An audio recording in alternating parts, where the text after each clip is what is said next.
Hello.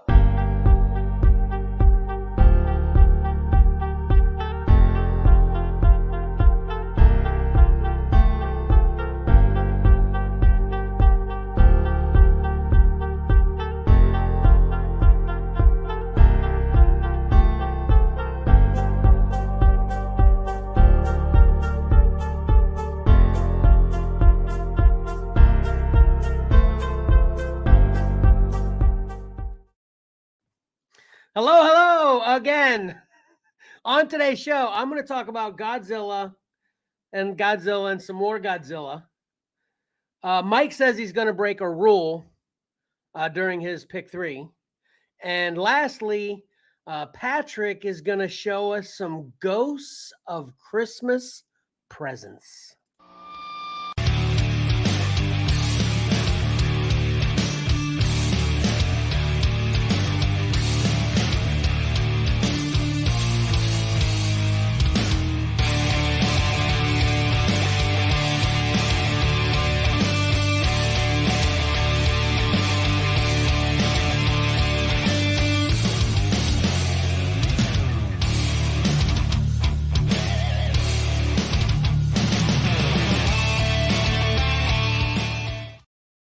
Welcome to your favorite live streaming whatnotting podcast, Comics and Collectibles in the Crawl Space. I, of course, am your 4th or 5th favorite podcasting host, Kevin. And we've got a full house again today, thank God. You want to say hello, Patrick? Hello, everyone. Good morning.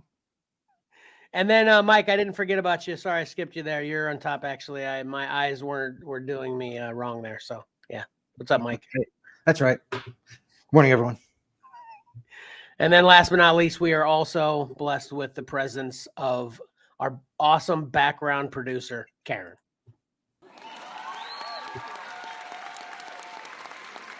Is she still here? You're still here. Tell me you could hear that. I heard the end of it. Oh, man. Anyway. Classic.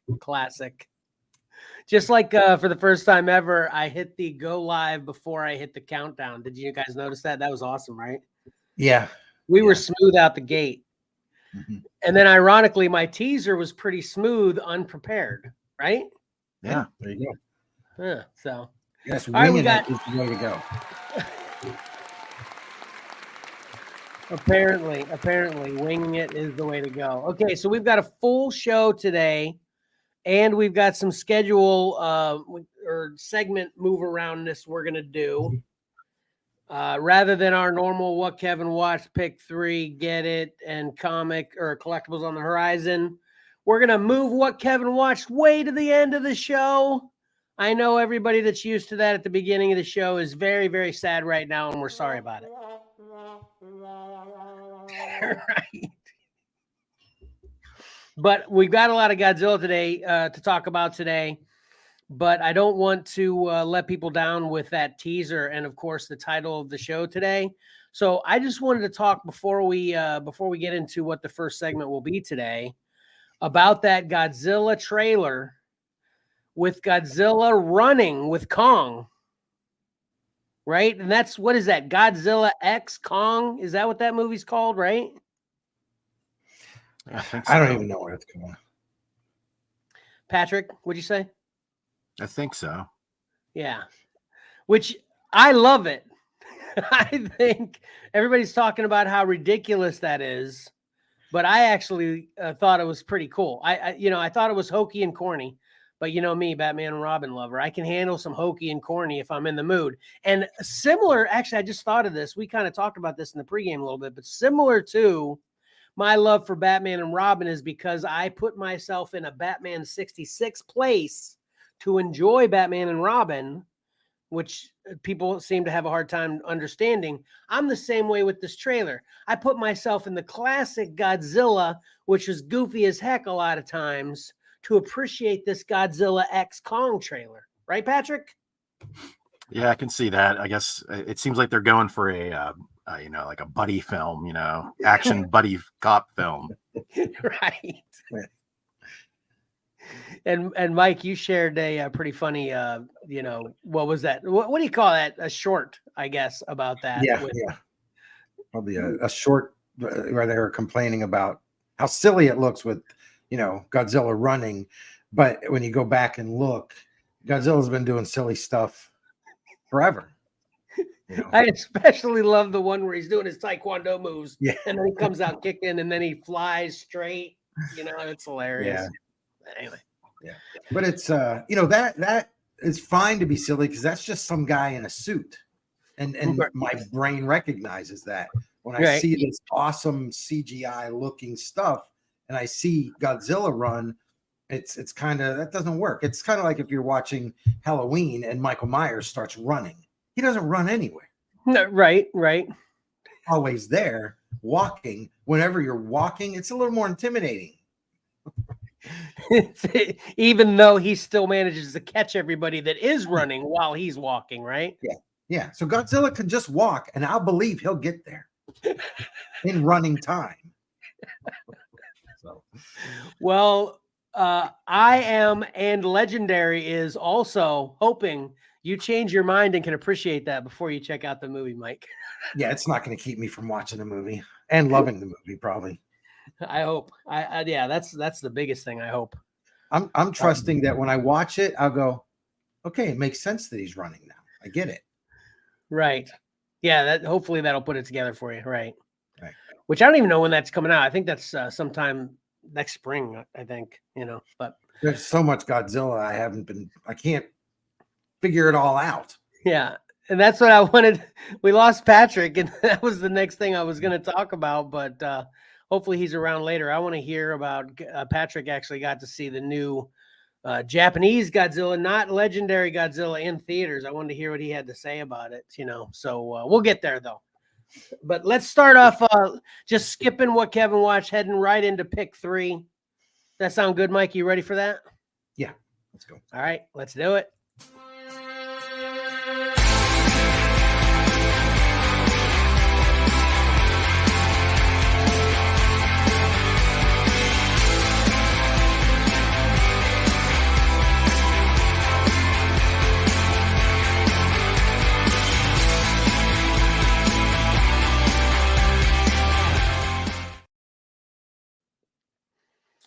Awesome.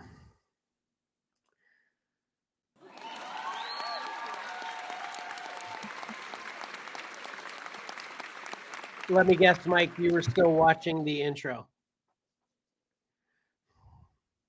You're muted, Mike. Oh, Mike, you're muted. All right, go ahead, Mike. Okay. It wouldn't unmute. Okay. It's like, I think I might be following Patrick here. Jeez. There we go. I'm serious. It was the same internet I was using an hour ago. I think everybody must wake up at 9:30, 10 o'clock in the morning, and everybody just picks up their phone and they all jump on the internet, and it slows the whole entire neighborhood down. Well, it's obviously partially because so many people get on and start watching comics and collectibles in the crawl space. I mean, millions of viewers will definitely take up a lot of bandwidth, and that a lot of them are in our area. That's true. Yeah. So anyway, what do you got? Okay, this week here are 10 covers coming out for books coming out this Wednesday, December 13th. Heavily Christmas influenced, which I love it because I just love Christmas covers. Yeah, me too. The Christmas special. Yep. So we'll start off with White Widow #2 from David Marquez, and then Batman Santa Silent Night #2 from Dan Mora, Batman the Facsimile of issue number 428, Mike Mignola.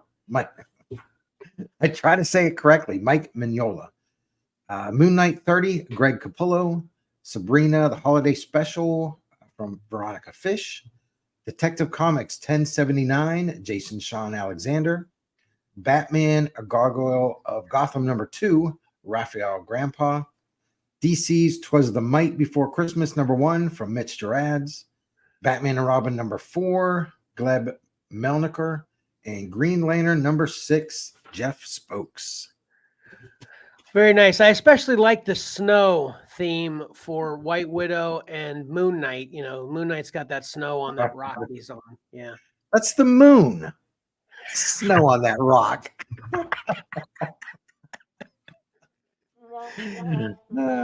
Does it snow on the moon? Yes. Well, I was going to point this out too. I think we pointed this out. I think you might have highlighted that in the preview or something. That is a Green Goblin glider reference homage cover. I'm telling you. Yeah, I think that's either Ty or Patrick. Say that again. You broke up a little bit. Try that again. That was Ty or Patrick that might have pointed that out. I'm going to correct you, Mike, and tell you it was me that pointed it out.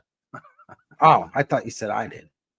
No. I pointed it out, and that's what I'm saying. I'm pointing it out again because I believe that's what it is, but I think it's still questionable. At least you guys were acting like it was questionable then. Pat might not have been, but Mike, you were definitely saying, I don't know. I don't know, but I buy into it. It looks good. Okay, thanks. All right. Anyway. All right. I love the Christmas theme. Great job on this one. Thanks. I should have, it just dawned on me right now as I was talking. I should have just done all 10 Christmas themed. Well, tune in next week. Hopefully I still have some options. Will do. Yeah. All right. Anything, any that you didn't like very much? I want to hear what Pat has to say about this batch aside from the Christmas, obviously. First of all, I say you can have too much Christmas, but I voted for a couple Christmas books this week, so I can't complain. There were some ones I didn't care for this week, but I found 3. Nice. Thank you for finding 3. We had Looking somebody at you, New York Mike. I thought they were all great. I had a hard time only picking 3. Literally, because and again, this is a little shout out to Johnny's favorite cover of all time again. And this is my brain. I might be completely wrong, but that Detective Comics definitely puts me in mind of that. What's that, Detective 400 or is it Batman 400? I can't remember. Johnny's favorite cover of all time, which I started when we first started talking about how much I don't like it. But as we've seen it the numerous times and talked about it the numerous times I've come to appreciate it more, which is what made me love this Detective Comics on this week. So, yeah. Yeah, it has a... Sorry. Go ahead. Yeah, it has a real Bill Sienkiewicz feel to it. I think Jason Sean Alexander is doing a good job of, he doesn't do it exactly like Sienkiewicz, but it's in that same vein. Yeah. Which, if it weren't for those conversations, that would probably be the only one I wouldn't like this week. But due to those conversations, I do like it. So this is a great week for me. Yeah. Cool. You need to call New York Mike. Yeah, I don't know how he could only pick 2 on this, man. This is all right. So let's go ahead and get with the placements here. Okay. Coming in 3rd place, we have. Is it up there? It's up. Okay, it's not on mine. So, Moon Knight number 30, Greg Capullo. Very nice. On the white Green Goblin cover. Nice. Got it. Snow-covered rock. Yep. Am I totally wrong here? When they first showed this cover, it didn't have that glowy effect behind it. I don't know. I can't remember. Yeah, I don't recall seeing the glowy effect. Is Moon Knight coming to an end? I feel like the last cover I saw for Moon, or maybe maybe it was in the previews that it talked about the final issue or something like that. Is that coming to an end? Yeah, either this issue or the next one. And not to spoil it, it's all over the place. But yeah, I think Moon Knight's it's Mark Spector in here, isn't it? Isn't this Mark Spector's? But anyway, yeah, Moonlight's gonna die, and then they're gonna. Where's Tyler? Where's Tyler? Oh, geez, holy big spoiler. Jeez, I thought you were gonna say something subtle or kind of try to code it a little bit or something. But you're just straight up. Yeah, they've advertised it. You know, I haven't seen it. I hope he'll didn't be know that. okay. What'd you say, Pat? Said I hope he'll be okay, even though he's dying. Yeah. He'll probably be back. he'll recover. Yeah. All right. All right, nice cover though. Nice cover. Thanks. And then this is where I broke my rules. I broke the rules a little bit Uh-oh. because I felt that some, covers just need to be recognized if they get the right amount of votes. So All right. this Moon Knight actually tied with another book. So we're going to have two third place 1 and third place 2, however you want to name it. Second, third place, first, third place, whatever. So Hold on, also, is this going to be pick 4 then? no, it's still pick 3, but these two just had the same amount of votes. And I'm like, you know what? I always kick one of them out, but it got equally enough, the same amount of attention there. So Okay. we've got Sabrina Holiday Special from Veronica Fish. Nice. Came in second, third place. Pat, I've got one question for you on this. Is she holding fire? Is she holding a pile of logs with fire coming off it? What's she holding there, Pat? She can do whatever she wants. She's a teenage witch. Yeah. I also looked at it as fuming fruit because the shapes in her hand are kind of fruity as well. It's like, I don't know what's happening there, but it's good. It's good. A burning fruit bowl. Yeah. Nice art. Nice art. That's what's important on a cover. That's what's important on a cover. Right. All right. Oh, Pat, hold on, Pat. Did you vote for either of these first two yet? I did not. Okay. Me neither. Not looking good for you guys. But at least these are just third places. We still have first and second. All right. Let's get to second place.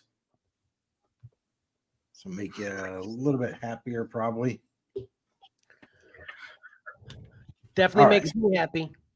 Batman to Silent Night. I guess my computer's so slow here.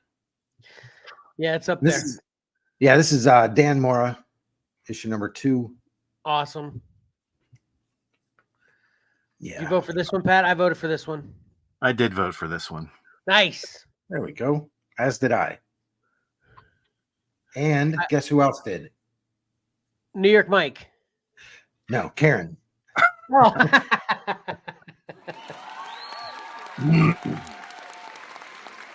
Let me look. You know what?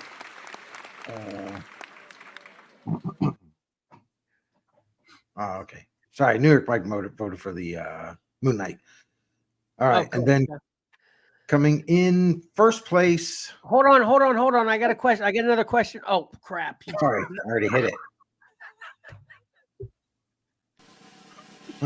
You didn't even wait for a drum roll.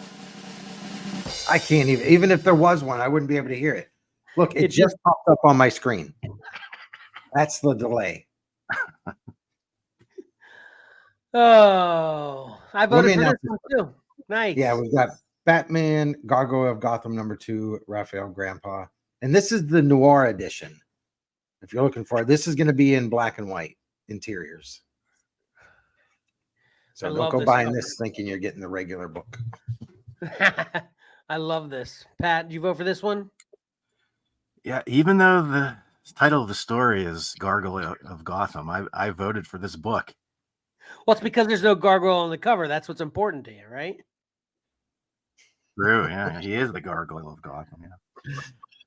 So, so I got 2 out of 3. 2 out of 3 placed of mine, but I am extremely disappointed that my other cover that I voted for did not make the final 3 because I think it is brilliant. One of the best covers I've seen in a long time. The best, maybe my favorite Christmas cover of all time. Can I guess? Hold on, I'm putting them all back up. You guys can have a look. Can I guess, Pat? Sure, you can guess. 'Twas the Night Before Christmas. That's correct. Nice. Yeah, that is a That- great cover. I do not know how that did not place. It is near perfect, being a Christmas cover and a Superman cover. I absolutely love it. I'm going to try to find a print of this. I'd love to get a signed print. I'd like to frame it and hang it up for Nice. Christmas. The execution here, the idea behind it is just flawless in my opinion. It is awesome. It is awesome. That was my third pick too, I believe. Well, I don't know what's wrong with everybody else, Kevin. Yep. Well, like we said, this is a pretty great week in my opinion. So it was tough. Yep.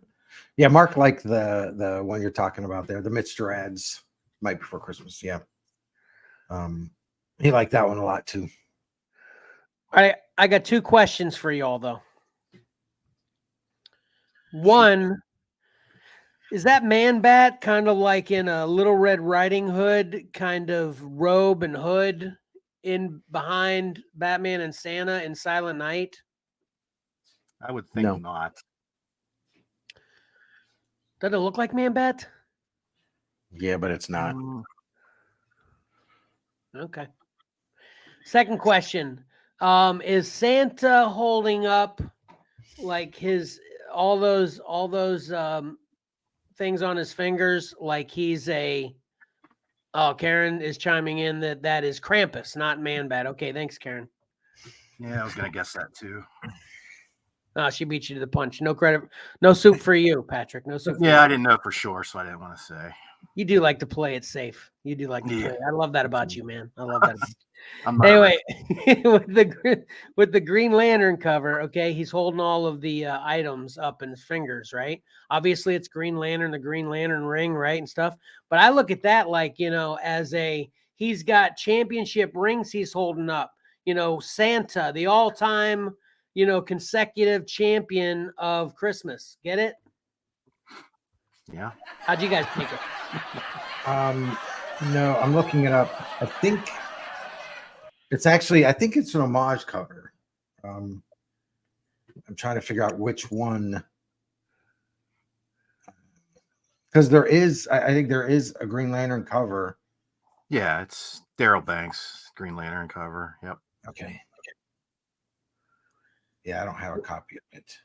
Well, are you guys feeling my thoughts on Yeah, that? I see where you're coming from. I think you realized that, right, Kevin? It was an actual Green Lantern cover from. Yeah, I was trying to be funny. Yeah. Sometimes I fail. I fall short sometimes. Very rarely do I fall short, but Well, maybe I failed in catching the joke. Failures on my part. all right. And you know what? I don't think I did vote for the "Twas the Might," Pat. My goodness, Kevin, come on. I'm sorry. Here's my defense. It was totally the one I wanted to pick. So that's why I went so quickly to saying I picked it. But I ultimately went with Robin Lives, which is your boy, Mignola. And because here was my thought process on it. Robin Lives was right on the outskirts behind "Twas the Might. And I was like, you know what? The only reason I'm not putting it in the top 3 is because we've seen it so much as of late. That was my mindset. So I'm like, I'm forcing it in. And that's why I swapped them. You feel me on that? I was until the very end there. So what did you've seen too much of the Death in the Family? Didn't vote for it? Yeah, exactly. We've seen so much of it as of late because we highlighted it on the previous previews. There was 2 Death in the Family covers in Cover Combat 6. So I was thinking my mind was playing tricks on me that I was just like, we've seen this so much lately. I've lost the appreciation. So I felt like it was deserved to be in the top 3. It was close anyway. I got you. Yeah. That put it over the edge for me. You know what I mean? Basically. Yeah. Yeah, I put it in there because it was a perfect opportunity to use, an old book in the current release pick threes. Yes. Even though I submitted that cover for Cover Combat, that's the reason I disqualified it, because I don't think it deserves to be in the modern pick three. Okay. Irony. Yep. All right. Good job, though. Great job, in my opinion, though, Mike. Great job. All right. Thanks. Awesome. That went smooth.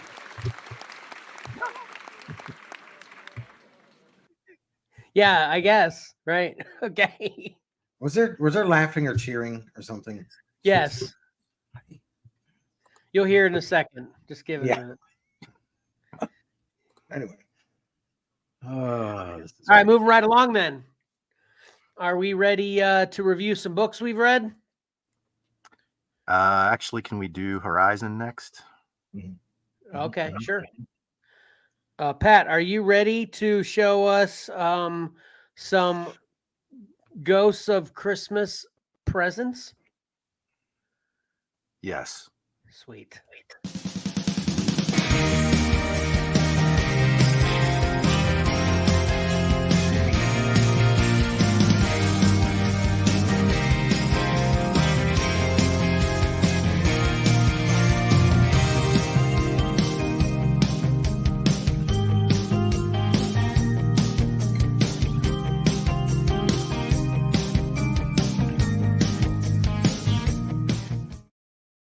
In your defense, Pat, sorry, I didn't mean to set it up like that. That I'm assuming what your tease means, but that I'm assuming from your delay, maybe that's not what your tease meant. So my apologies if I wrecked that. Sorry.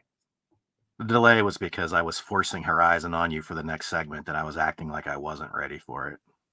Oh, gotcha. Okay. That's good. Nice. That was hilarious, wasn't it, audience? Yeah.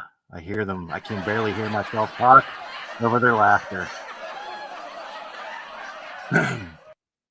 We are sticking the landing today. That's for sure. Right, Mike?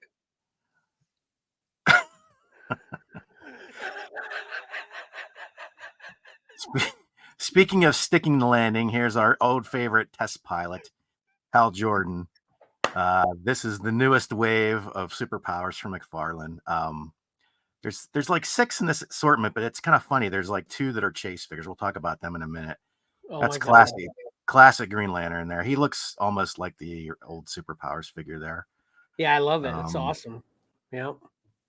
If we have Green Lantern, we have to have Sinestro. This is a deco based on his Super Friends appearance. Very nice. Awesome.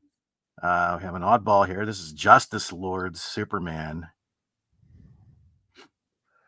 I mean, that's all right, though. It looks pretty good. And finally, Kevin, here we go. Here's our good buddy, Zur NR.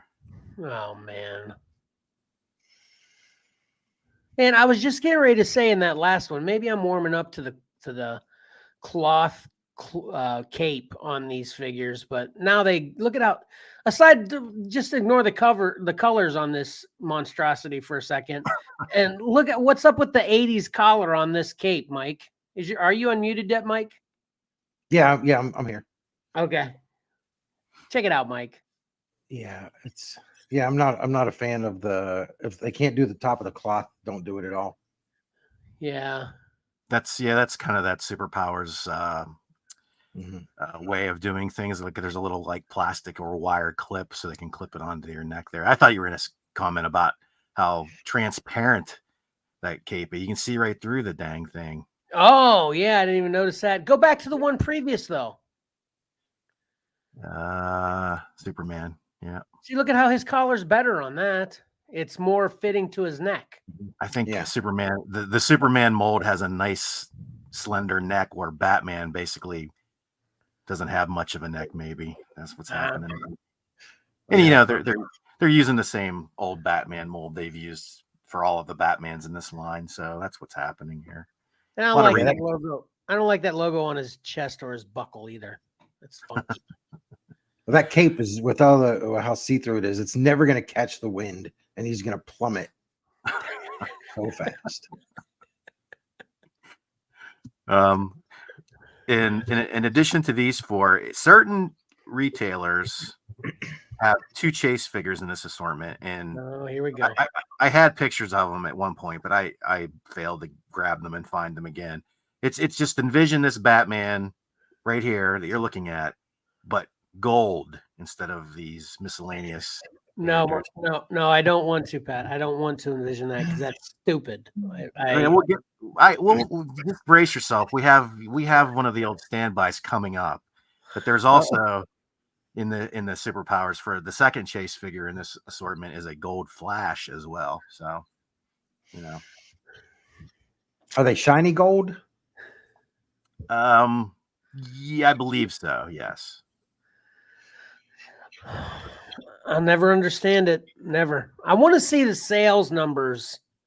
Well, obviously they're Chase, so they'd be low sales numbers. But I want to see the opinions on all of these Chase. The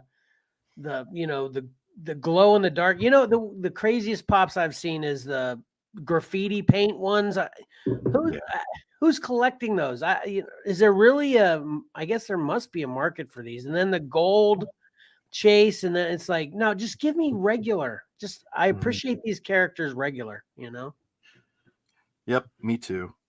Yeah, the gold ones are those just all one color. You kind of lose the design and the sculpt in there. Right. So I will say for the 2 gold figures and the superpowers, just the costumes are gold. You can see like the rest of the paint details are there, but still, I don't know. Gotcha. Yeah. Be nice if I had a picture to show as an example, but And it's ironic that they call that those are the Chase figures. Like usually the Chase figures are the ones that so many people want the most that you'd want to make those so hard to find. Yeah. Here, go chase this piece of junk. Yeah, exactly. There you go. There's your quote for the week.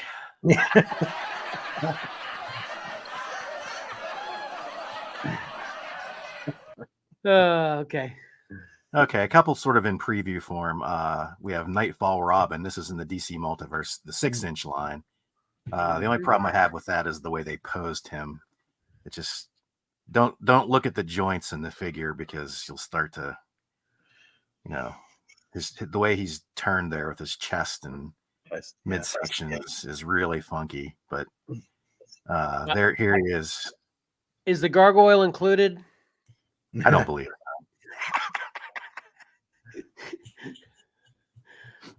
Yeah, I don't know. Yeah, no, I don't know. No. How about this 2-pack of Bizarro and Bat-Zorro? I didn't even know Bat-Zorro was a thing. Yeah, these are based on Ed McGuinness designs when he was doing Batman Superman. And they've actually done these. I actually have these 2 figures in like a from when DC directed them back in the day. They did like a wave of Ed McGuinness figures, and now Todd's redoing them here. Interesting. I think they look pretty cool if you like that storyline and the fan of that McGuinness run there. I think they look pretty cool. Yeah. Is Bat-Zorro, he's got no eyes? I guess not. Yeah.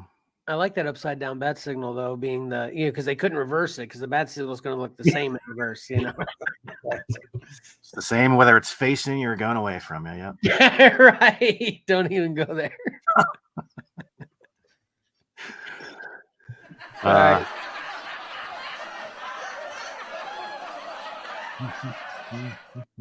All right. So now we'll go funky with the colors. You thought those other ones were odd. Here is a Blacklight Mr. Freeze figure. There's the box. All right. And there's the figure. It probably looks great under a black light, though. Maybe. No examples given in the pictures they have online. But if they're gonna base it on, I don't know what they're trying to pull here. If they're trying to base it on the color scheme from this cover, maybe it looks like that under the black light. I don't know. Yeah. The audience doesn't approve. Man. From the shoulders up, it looks awesome. Yeah, Whatever. head sculpt there. All right. Finally, to finish off the DC Multiverse figures, in the category of you thought we were lousy before, we have our standby Target exclusive. We all know what's coming. We just don't know who it's going to be. It's Red Robin, Jokerized.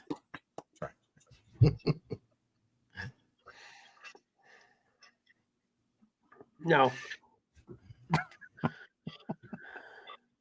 All right. Although I'm going to put this in a solid number 2 for least hated Jokerized, right behind Scarecrow. Okay. Mike? Yeah, I mean, like everything else, the green and the purple it's just too much. But I like the head sculpt. I think I like the mask and everything, and the grin, the big smile. All right.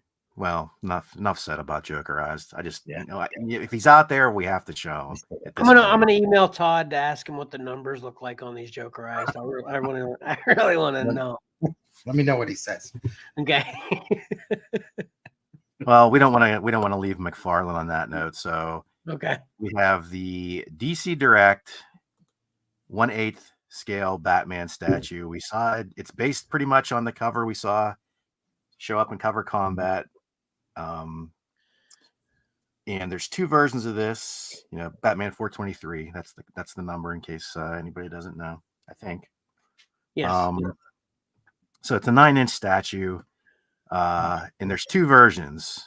This one is $50. It's the black version, and then we have this version, the blue version, which is $70 because it comes with a digital NFT collectible. Because Todd has jumped on that bandwagon. I haven't mentioned it because I just think it's so inane, but yeah, he's doing a bunch of digital collectibles. Yeah, he teamed up with that DJ. I can't remember his name right now, but yeah, he's all about that now. I don't get it yet. Maybe he's a forerunner. I don't know. I prefer this blue one though, which makes me mad because if I want it now, I got to pay $20 extra. But maybe I need an NFT. Yeah. I don't know. Well, I'll say this: the day I was putting these into the my queue to fire up for the show, there was a link to Amazon, and the black version was $40 on Amazon, and the blue version was $56 on Amazon at the time. Okay. I don't know if that's changed since then, but NFT. I got a second question here though for you, Pat. Yeah. How hard is it, and why isn't there a girl in right there in his chest? Right. Yep. I mean, I guess because they just wanted to do a Batman figure or Batman statue. They don't want to specifically. They're not trying to do a recreation 100% of the cover. I guess I don't know. Okay. Fair. Another question for Todd, not for me and Mike, I guess. Right. Well, you're a resident pro, so you're the one. Like, you know what I'm gonna do though, Mike. You know what I'm gonna do. You're gonna. I don't know what you're gonna do. I'm gonna buy a little blonde girl. I'm gonna put her in. Oh. There. Looks like there's a perfect open spot right there. Yep. Maybe like an April O'Neil or something. Oh, Mike, perfect. Yeah. I know. All right, Pat.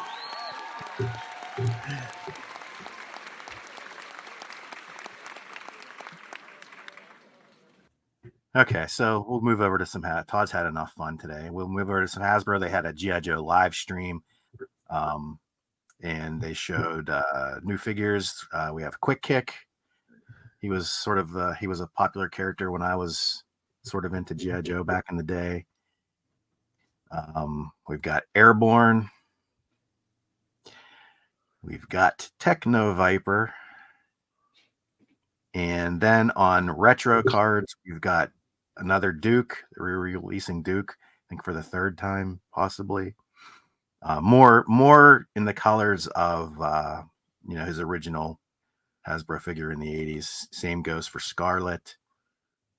And the last one, I don't remember him having a regular release, a non-retro release, but he probably did. That's Recondo. Man, if I'm not mistaken, that's a lot of accessories for. This is a 3.5 inch or whatever, right? No, these are 6-inch. Oh, okay. On the big oversized retro card. Oh, gotcha. Okay. Well, that makes sense. Big Boa was in here. We talked about him last week, but then they showed, production shots of him. But my picture seems to have disappeared. And we also showed this guy here. I believe the action soldier infantry figure, sort of a more generic figure. In addition to him, they also have the action sailor recon diver. Again, a sort of a more army builder generic figure. No flashy code names like the normal rest of the G.I. Joe bunch. They're pretty cool. They're really cool, man. This is, yeah. I would love to have all of these if I had unlimited funds and space. Yeah, when we also got a price on these two, the action soldier and the action sailor. Because they're decked out with more accessories and so forth. They're 35. Yeah, the rest of the figures are the normal 25 these days. So, All right. This was cool, but this is also exclusive to NECA's website. That's the Year of the Rabbit Usagi Yojimbo 4-pack. Love it. That's awesome. And it sort of goes through the ages. There's young Usagi. There's older. Oh, that's awesome. Oh. And finally you got Space Usagi. And like I said, it's $150 for the 4 figures. Wow. NECA online exclusive. I know they sold out right away, but then they said they were going to put another batch up this weekend. So I don't know if they're still available or not. This Usagi has been out. Probably, I don't think he came with the overcoat, the fur overcoat or whatever you want to call it. And I'm kind of guessing, I don't know, but I'm guessing these ones may have another individual release in the future, just with a slightly different deco, but who knows? That's not bad though. That breaks down to what, $37.25 a fig. That's not bad with all those accessories and how awesome these are, and it's NECA. That's not bad. Yeah, right? I mean, normally they individual figures from NECA are usually the 35 price point, but right. you are getting a lot of extras here, so yeah, it's not bad. It's just having to buy them all at once. Right. That's tough. Yeah. That's all right. Cool. Very cool. Then from the 4 Horsemen, I thought this figure was really well done. In time for Christmas, we have Jacob Marley, and this is part of their Figura Obscura line. If you remember that Headless Horseman I showed months ago, this is another one from that line where they take sort of literary characters and, jazz them up for a really cool action figure. You can see that head on him. And there he is. That's everything he comes with there. It's awesome. Yeah, that looks really good. Pat, do you have any in particular people you follow that do like diorama and cool figure displays and stuff? Do you have a couple favorites with that by chance? I do not follow anybody really that does stuff like that. I follow more like the sculptors, and things like that, but not the diorama builder type guys. I follow a couple Star Wars guys because obviously that's my jam. But man, I'd love to see what someone could do with something like this. Well, obviously you can kind of see in these pics, but then also those G.I. Joe, because they're awesome too. And even the Usagi, those I could see a lot of great stuff with those for people that do that kind of thing, Yeah. I need to find someone that kind of does everything rather. I'm kind of just following Star Wars guys. I'd like to see all this other stuff too, Right. Very cool. And lastly for this week, we all know Hot Toys, and they're super expensive 12-inch figures that we love. Kind of different. Yeah, they're all great. if you have the room and the budget. Right. But this week is a little bit of a twister. Hot Toys is teaming up with an outfit called Hano or Hanyo Studios for this Wolverine figure. I don't know why they're not doing it straight out themselves. We'll go through some pics here. He's, coming out late, middle of next year, late next year. I don't know why they're calling him entry grade either. That sort of sounds like a negative, but different face plates. And there he is with all, I think that's everything he comes with. You can see see the display stand back in the upper right hand corner there. You can it comes empty, I believe, and you put whatever comic you want to in there. That's another picture that dropped off because I had a close up of that where it showed you taking the comic book in and out. I wonder if the entry grade is a price point thing, because it's a lot of their stuff is so expensive. So maybe they've teamed with someone else in order to try to bring the price down. I don't know. All right, I got 3 things to say. Okay. Number 1. Christmas is coming. And I love Wolverine. Okay, just throwing that out there. Okay. I can't hear. Are you muted? I can't hear you. All right, continue. 2. He's moving his mouth, but no sound is coming out. I don't understand. 2, this is, oh my God, I love it so much. It's so awesome. This is not my favorite color scheme with Wolverine, but it is sure awesome. Oh my God, it's so cool. And go back to that one picture that actually had some slash effects on the blades too. Yeah, right there on the right hand side. Is that slash effects on the blades? Yes. Man, I wish there was a separate picture of those to see how cool that is. There was, but I just was trying to limit the number of pictures. Karen, no price announced yet. He hasn't gone out for pre-order. That should be coming soon, probably this week.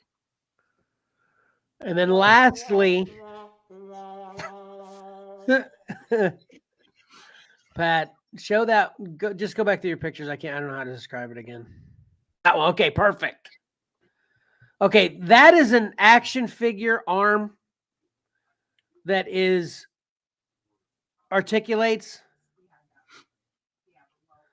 Well, Kevin, this is funny you should mention it because there was another reason behind me picking this, because they talk about right there, you can see it, seamless muscular silicone arms. We just talked about this 2 weeks ago, right? Or 2 or 3 weeks ago, right, Pat? It was last week, actually. Yep. Yeah, last week. Yeah. Right? Here it is. Yep. So happy, especially since it's my boy. Especially since we're seeing this with Wolverine. That is sick. Man, look at how, I want to play with this guy's arm because it seems There's your second quote for the week, everyone. Yeah.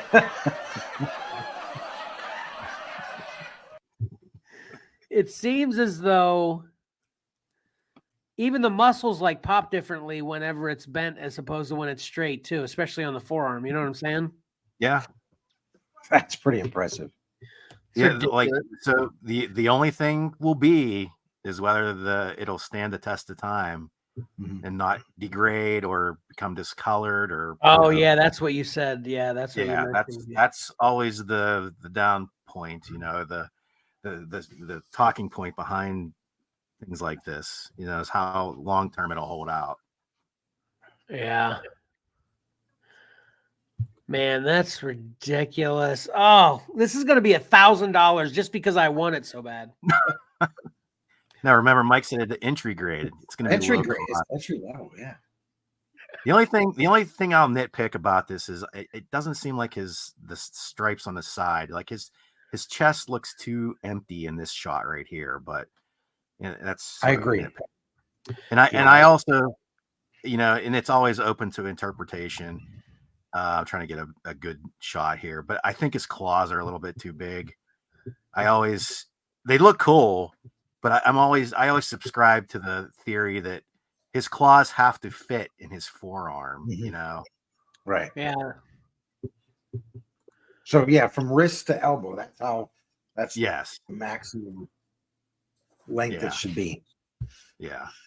But they look when they draw them, it always looks awesome to look like that. But you start to think about how that would actually work, and got to keep them reasonable. But it's not overboard in my opinion. It's just maybe a little too big. Well, I'm gonna agree with you guys on the claws. That totally checks out in my opinion as well. But I'm gonna disagree with you on the chest a little bit. I was noting that when you were originally showing it about how, for lack of a better way to describe it, kind of unimpressive his chest is. But in my opinion, that actually makes it a little bit cool because it's like more realistic. You know what I mean? I think he's talking. Yeah, the stripes coming around his rib cage. I think they need to come a little bit more. Oh, I thought he was talking about the size of his. Were you talking about the size of his chest or the length of the stripes, Pat? I'm talking about the stripes. I think maybe they're a little too small, maybe angled down a little too much. Okay. I thought you were talking about his pecs, literally. His pecs can be like really ridiculous sometimes. It just overall it gives the front of his costume looks just a little too empty to me. It looks but again, those are more nitpicks. I think it's pretty cool. Okay, gotcha. That's fair. But yeah, it still looks cool. Yeah, I agree. Yeah. We need a classic cover right now of him standing face up to see exactly how far, how far around his stripes should go. Yeah. But that's awesome, man. That's totally awesome. Yeah.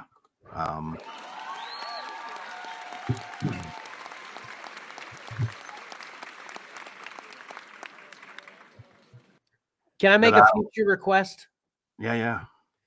Make sure you update us on the price on this when it comes out. I was just going to say that. I said I was going to keep an eye on the price to see when it goes up for pre-order. In fact, I'm delaying right now so I can check Hot Toys website to make sure nothing has happened in the last couple days to see if he possibly went up. But I'm not seeing anything yet. All right, cool. So, yeah, I appreciate it. Yeah. So that's it for the Horizon this week, everyone. Awesome. As usual. Daggum.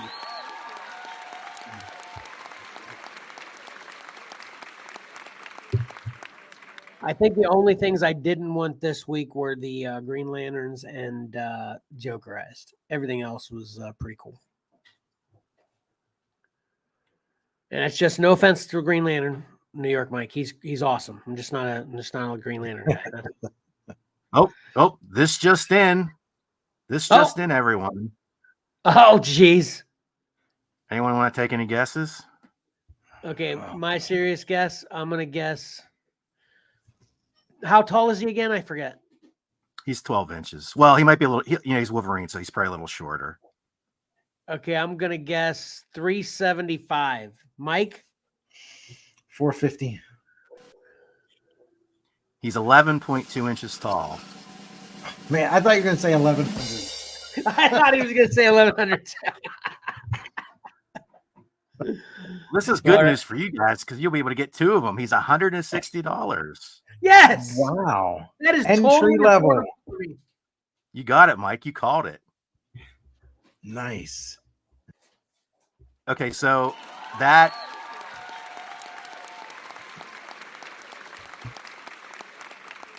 Right, that's the down payment. That's the non-refundable deposit. Oh, No, I'm just kidding. Oh, jeez. Okay.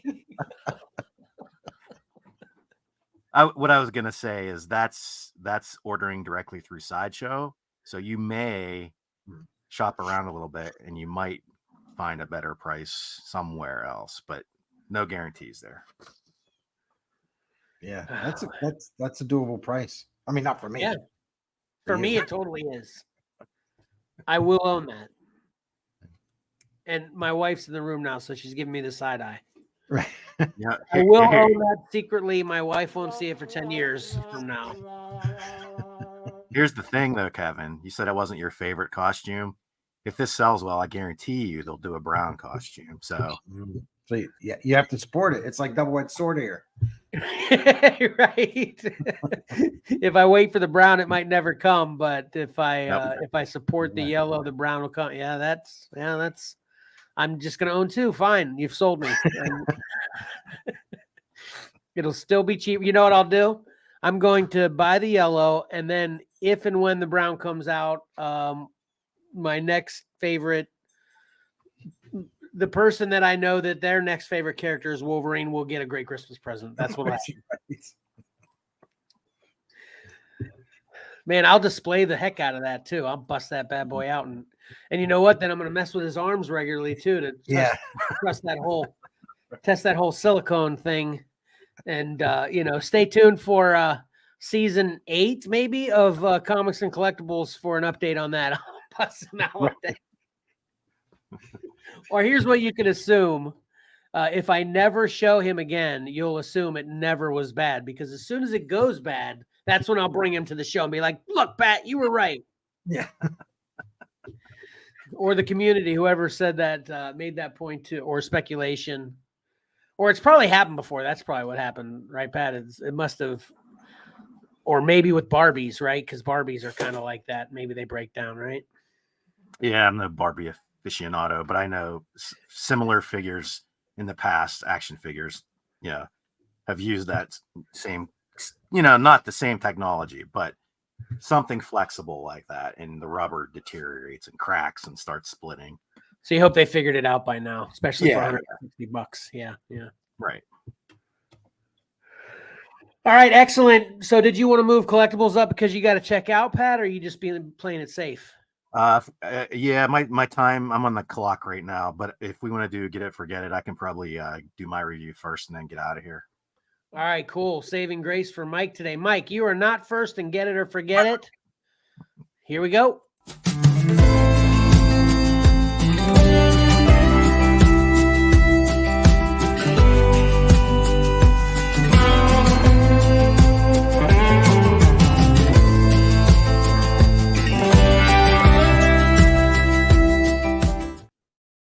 Now, all right, Pat, what you got? All right, I'm finally getting to this. This came out in 2000. This is Sweet Tooth: The Return by Jeff Lemire. This was a 6-issue miniseries under DC's Black Label. Did you read it, Mike? You're muted. The music was still playing, so I have. Oh, okay. Playing again. There we go. It was playing again. No, I have not read that. Okay, so I haven't either. You never read the original Sweet Tooth, though, right? No, I never read the first Sweet Tooth. You're right, Pat. I was just messing. Yeah. Well, there's nothing really earth-shattering here to spoil for you, Mike. It's a good story, but we'll get to that. This book takes place 300 years after the original Sweet Tooth series ended. So you may be looking at the character on the cover of Sweet Tooth #1 there and thinking, what? Okay, but exactly. Yeah. So this story is about the main character, the main protagonist of this story is a small deer hybrid named Gus. And you still may be thinking, what's going on here? So basically, if you weren't aware, the way the Sweet Tooth book, the original Sweet Tooth book ended was, the hybrids, which were, obviously they're a hybrid of human animal. Babies started being born at the same time. There was this sickness that was killing all the humans. Basically, where the end of the first Sweet Tooth book ended was, it seemed like the human race was basically all dying off. And the hybrids were basically going to take over the earth, and that's just the way things are going to be. Everything sort of ended on a positive note. We sort of flash forward in Gus' life. You know, he married, had kids. Those kids had kids. Things sort of, you know, everything was peaceful. Hybrids were living the good life, I guess. So 300 years later, we come across the character of Gus, you know, and he's living in an underground bunker. And the only people he knows is this character that goes by the father, and these women called nannies. And they're, as far as Gus knows, they're it. They're the only things left on the planet, because the father has kept Gus in isolation all this time. He's probably the same age as our Gus was in the original Sweet Tooth, around, you know, at 9 or 10 years old. But we also, besides Gus, we find out that there's basically a small group of humans living in this underground bunker. You know, they've gone underground literally. But this father, he's like a religious zealot. He believes humanity must retake the planet. And we find out that the father has actually cloned Gus.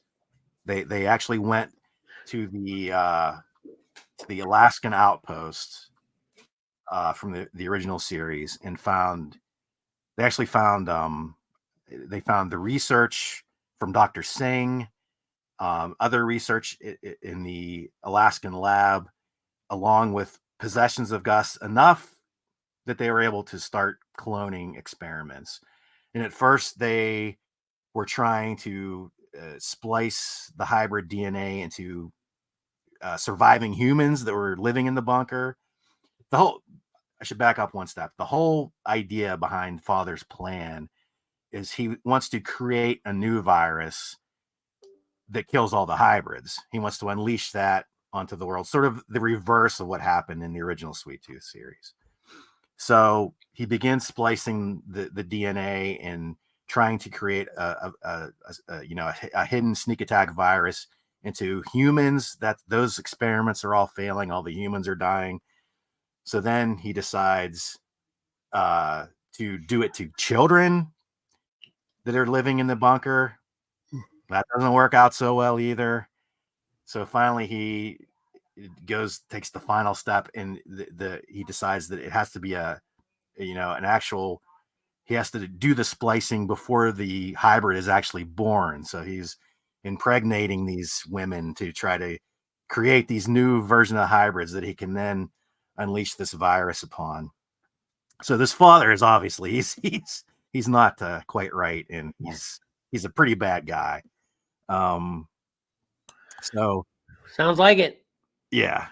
So kind of from there, you know, basically the story is, you know, you follow Gus and you follow the few humans that have grown tired or suspicious of the father and their, you know, efforts to find out the real truth and usurp, you know, father and actually see what's going on. It's a good book.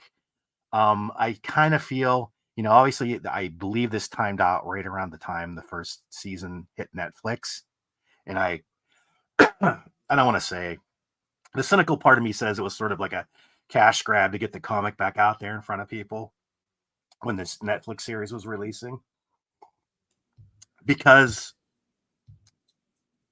it's a good short series. But was it necessary? Probably not. The original series ended, you know, everyone I think was fine with how the original series ended. It wasn't really calling for a sequel or anything like that. But again, there's nothing wrong. It's a good, quick, short read. And I would give it I'm giving it a get it. I enjoyed it. You would probably I'm trying to think if you would really if you would enjoy it if you hadn't read the first one. And I would probably say yes. But it's definitely more, you know, for the people that read the first series. You definitely get some more extra enjoyment out of it. So yeah, to get it from me. All right, nice. Yeah. Yep, I'll have to read it because I already got it. Yeah. They just Yeah. they'd been sitting there beside my bed for, obviously 3 years now. So Yeah, at some point I usually take that to read stack, and I'm like, okay, I'm gonna be realistic here. 3 years, I'm not getting to it anytime soon, and I'll file it away. yes, I do that too. Yeah, you gotta hate when that happens because it's kind of like you just kind of concede, which is like, oh man, you kind of disappointed in yourself. You never got to it, and you're like, okay, I just gotta concede though. This isn't gonna make the cut for some reason. Yeah. And then it gets Yeah. forgotten. So that sucks. What'd you say, Mike? Try that again. Then it gets forgotten. Yeah. Whoop. Whoop. Okay. I'll let the professionals handle that. How about this? There we go.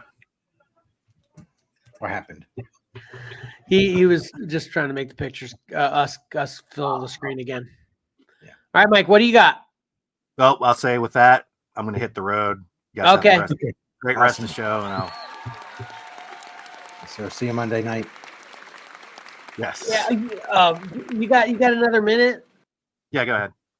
Okay, I was just going to ask you more Godzilla.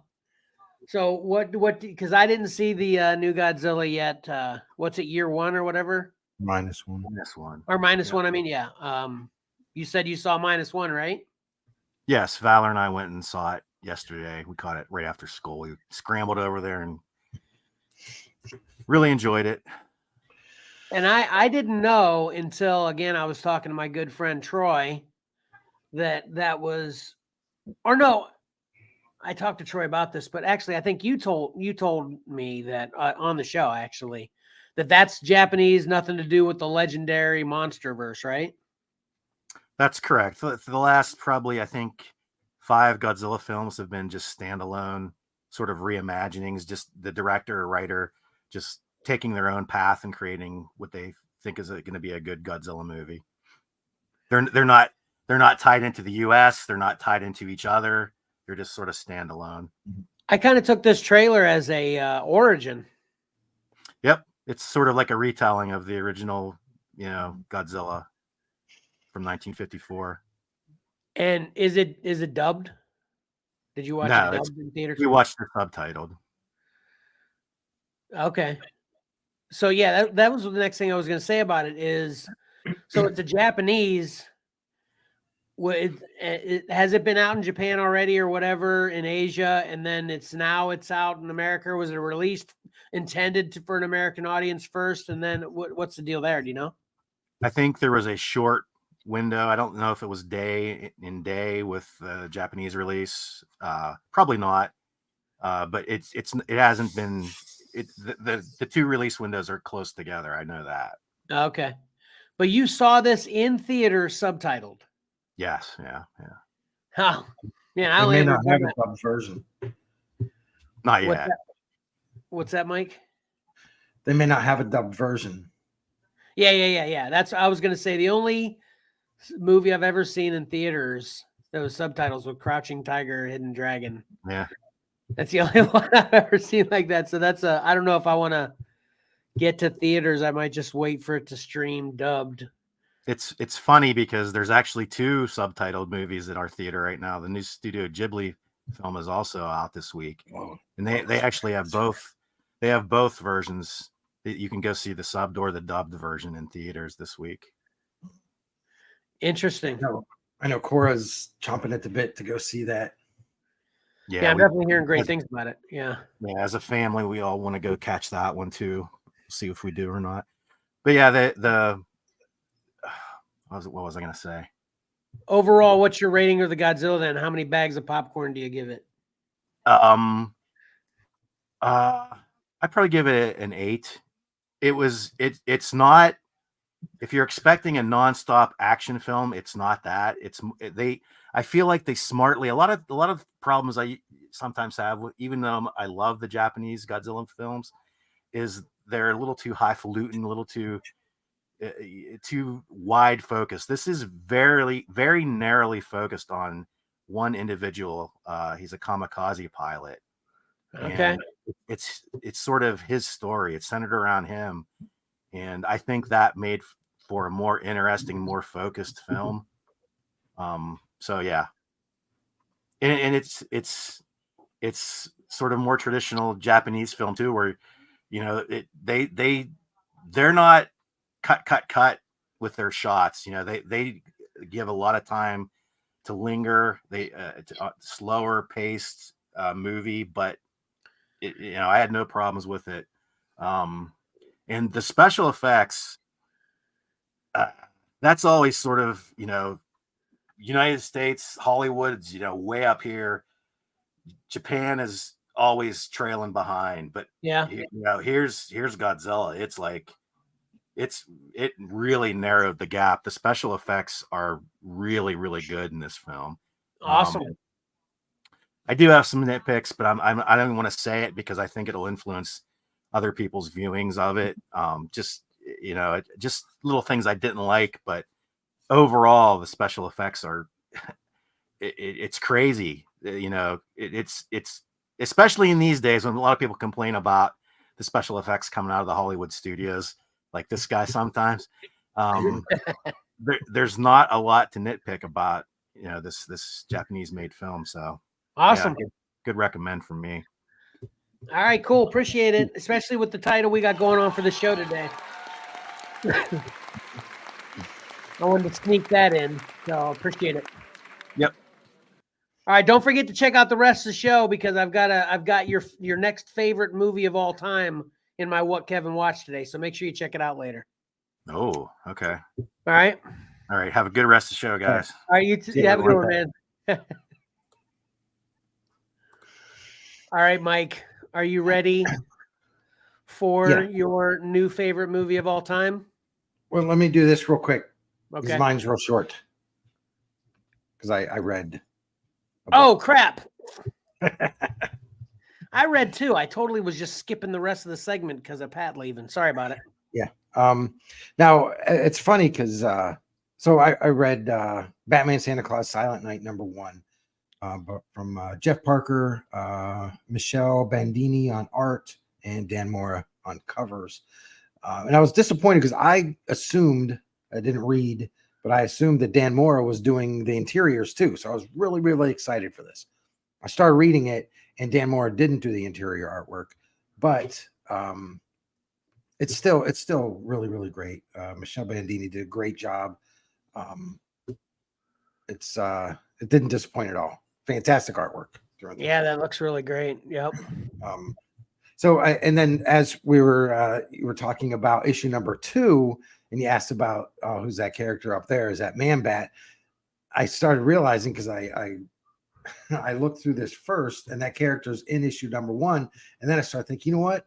I started reading this last night, and I didn't finish it.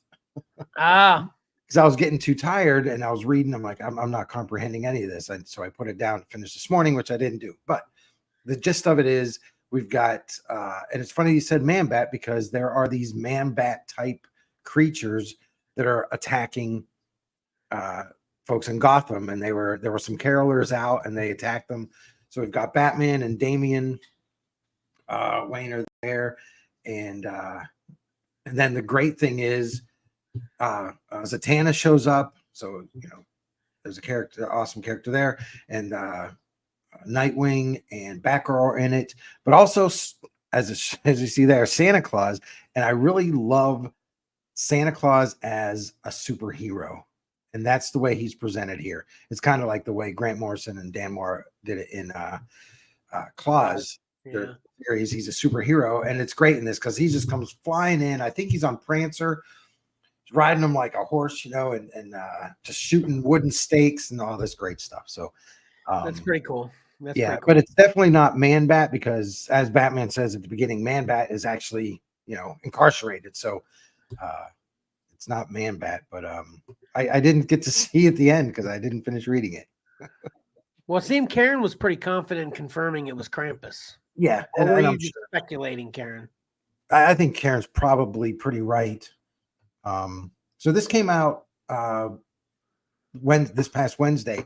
Issue #2 comes out on December 12th. It's a 4-issue series, new issue every week during December. So we should get all four issues, get the whole story by Christmas.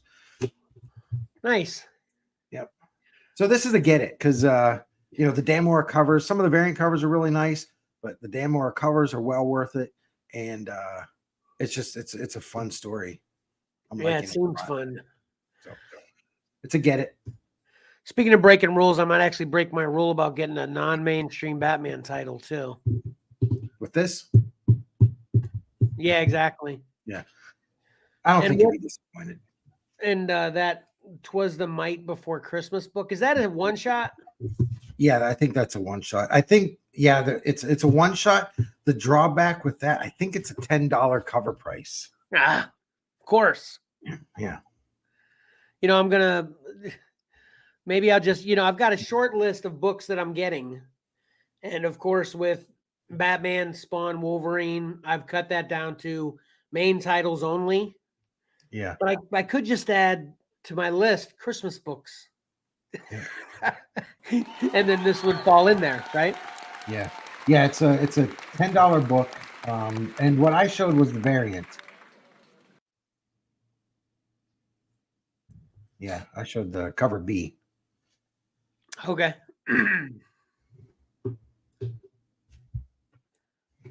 All right. I got back to something I reviewed a few weeks ago. I read Captain America #2 and #3. And these are actually the covers that I have. This is the Avengers. What's it called? So small. Beyond Earth's Mightiest. Beyond Earth's Mightiest variant.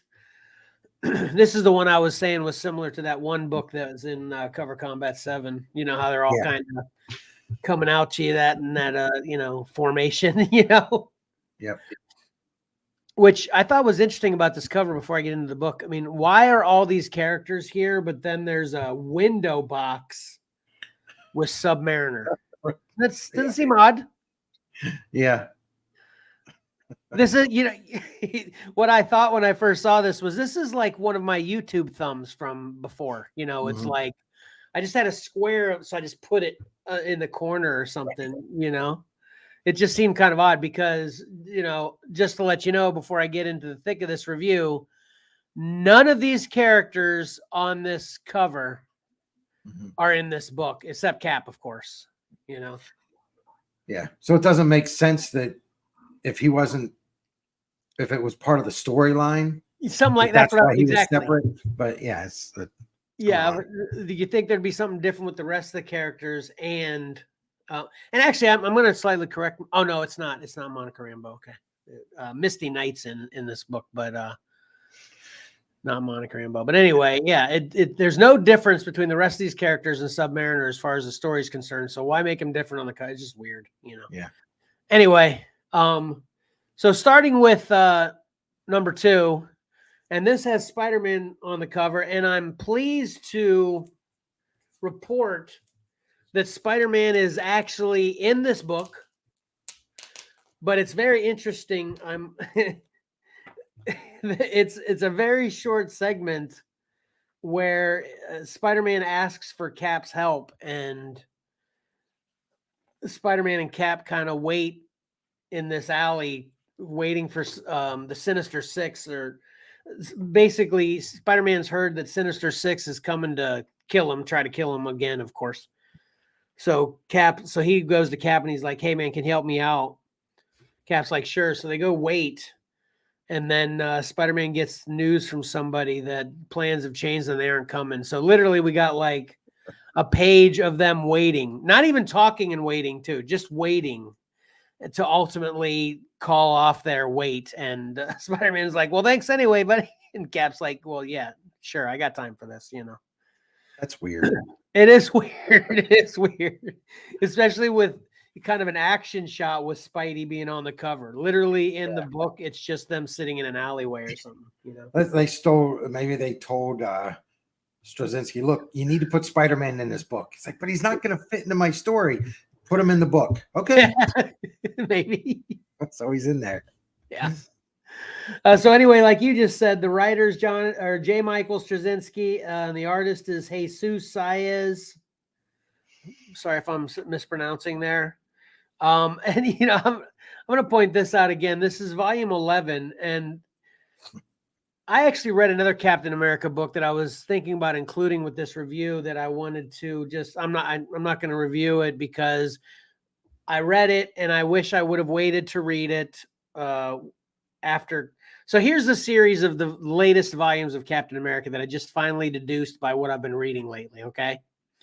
So there was Captain America volume 9. Okay. Then there was Captain America's Sentinel of Liberty. Mhm. And then there was Captain America Finale, a one-shot, number 0. Okay. And that is a finale of Captain America Sentinel of Liberty. So I don't know why Sentinel of Liberty. I don't know how far it went.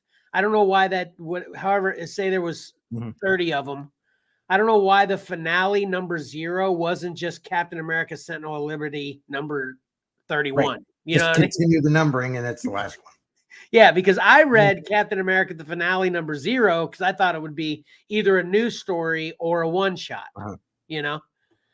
And it's not. It's literally the finale of Captain America Sentinel of Liberty. So I was pretty lost. That's why I didn't want to review it, because I'd be speculating 30% or 70% of the time. But anyway, then Captain America Volume 10 came out, which was also a one-shot, which I read. There's a one-shot. There's one book in Captain America Volume 10. One book. I own, so that's another run. I just completed my Star Wars Volume 1 Marvel run. I completed my Captain America Volume 10 run because it's one book. So anyway, yeah. What's going on at Marvel? I don't know, but I will say that one book is pretty good. It's got a nice fight, and it's got Sam and Cap fighting together, both of them as Captain America. It's kind of cool. I like it. Yeah. But this again, so then this brings us to Captain America Volume 11. I reviewed number 1, and to kind of recap what's happening as of Volume 1 before I get into 2 and 3 is Cap he got money from Tony Stark to buy his childhood apartment building so he could save some people that he knew from when he was younger that were going to be evicted or something. And he basically kind of becomes a part-time handyman for this apartment complex. And the way the book plays out is while he's doing handyman stuff, he's also reflecting on the past. So we get some original, for lack of a better way to describe it, pre-Captain America Steve Rogers days storyline, which is it's actually pretty good. I enjoyed it. And like I said, it's kind of original in the way, I've never seen the things that they are portraying in this volume of that Steve Rogers pre-Captain America. So it's pretty cool. But also, as you can imagine, there's some sinister things going on.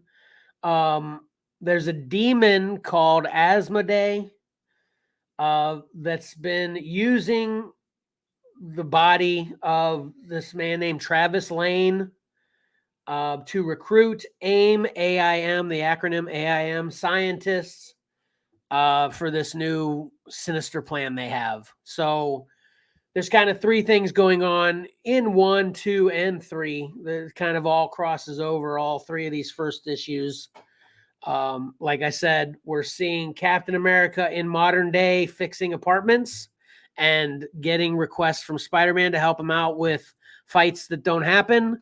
And we're also following Steve Rogers' story prior to him becoming Captain America and his personal fight against essentially Nazis trying to recruit Americans to be Nazis, during World War II. Like there's Nazis in New York that are claiming that everything they're seeing on the news about the Nazis in Germany is just propaganda.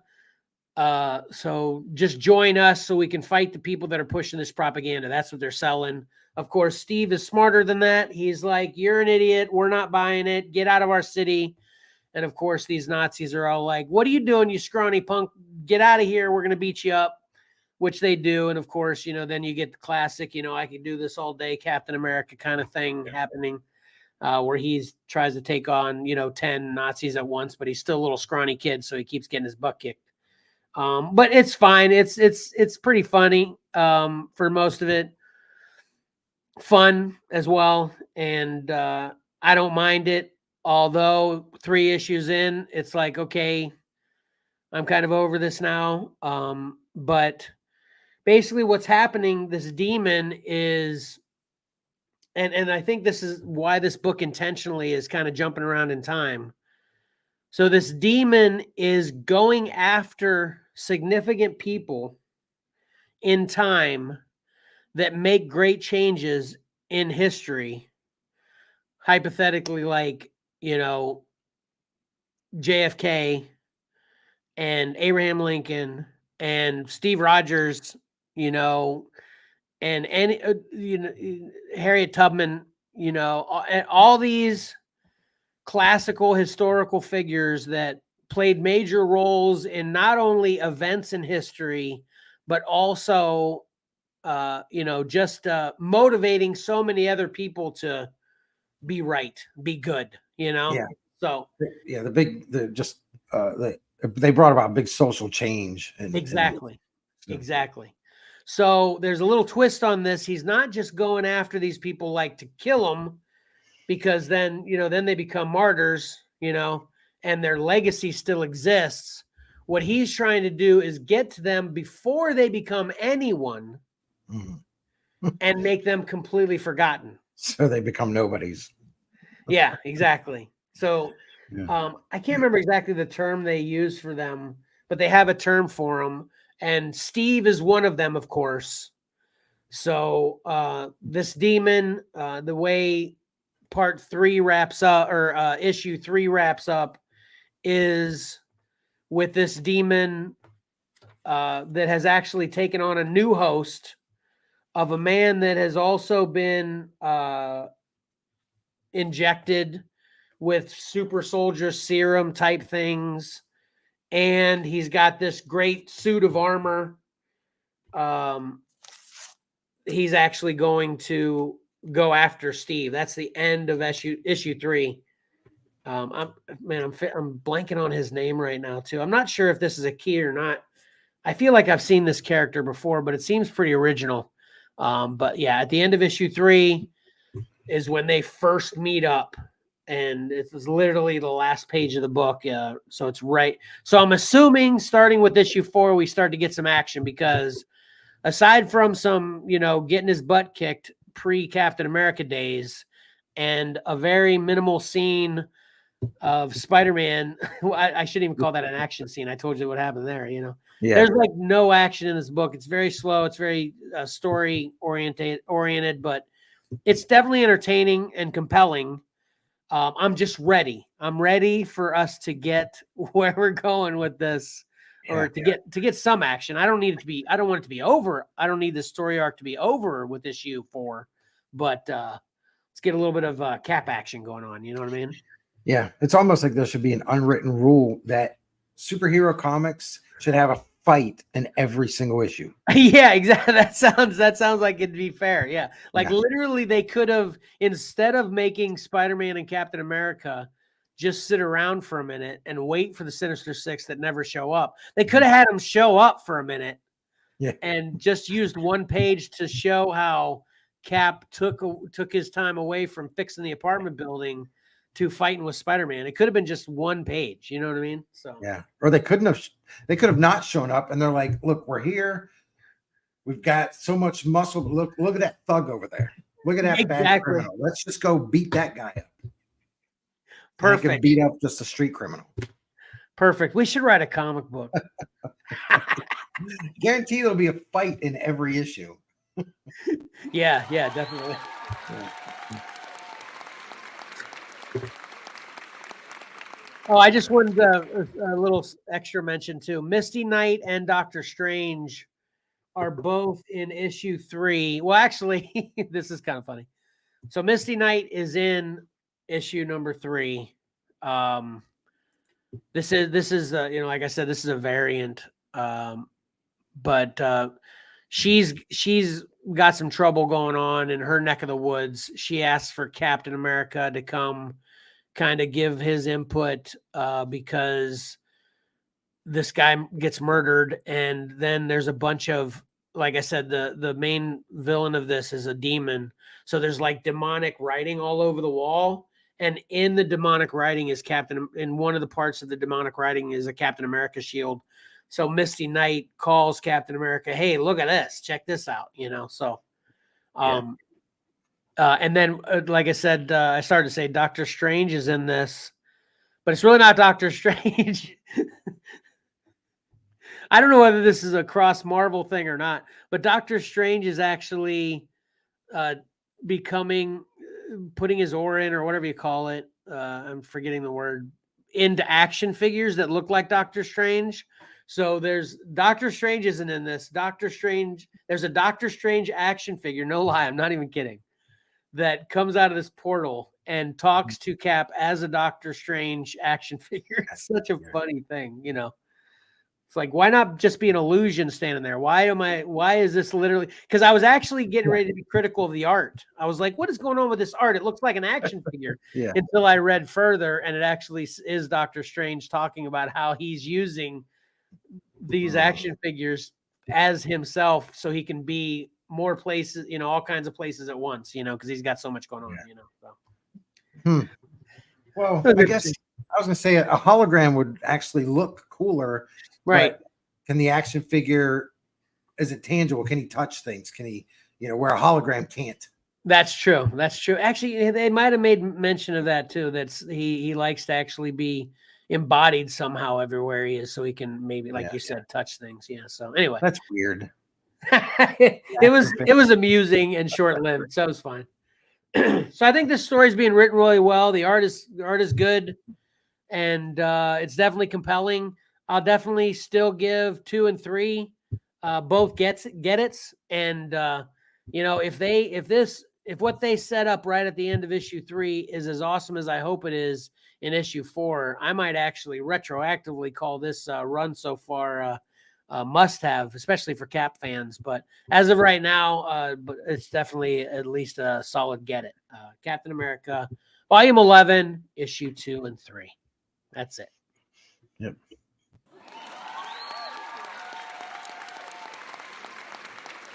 Yeah, I got number 1 and I started reading it.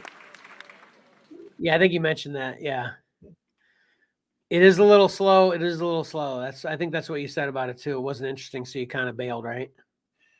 Yeah, I wasn't too big on the, always redoing the apartment and stuff. I wanted to see him fight somebody.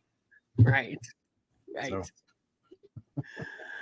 Yeah. It's just enough to keep it compelling, but yeah, it's time. I need to fight too. I need to fight as well. So anyway. All right, now I did it prematurely. I'm not messing it up this time, I don't believe. Mike, are you ready to see what your new favorite movie of all time is? Yeah. All right. See it.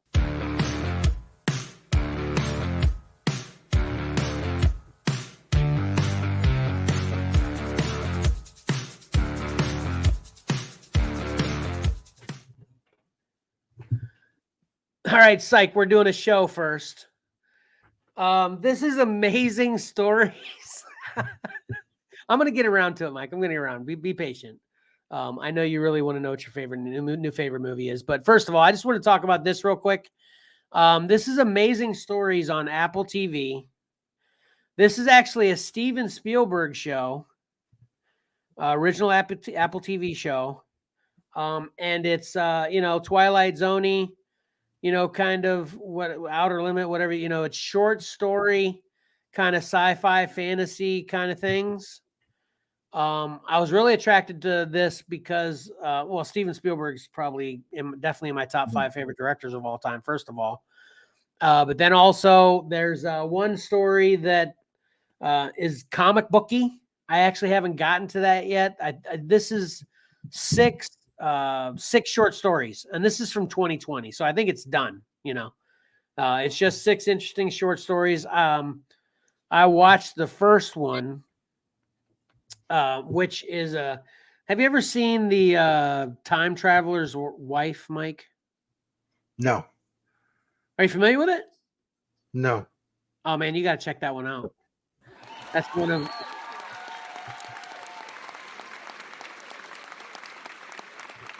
Someone in the studio audience has seen it, and I'm going to assume it's Karen.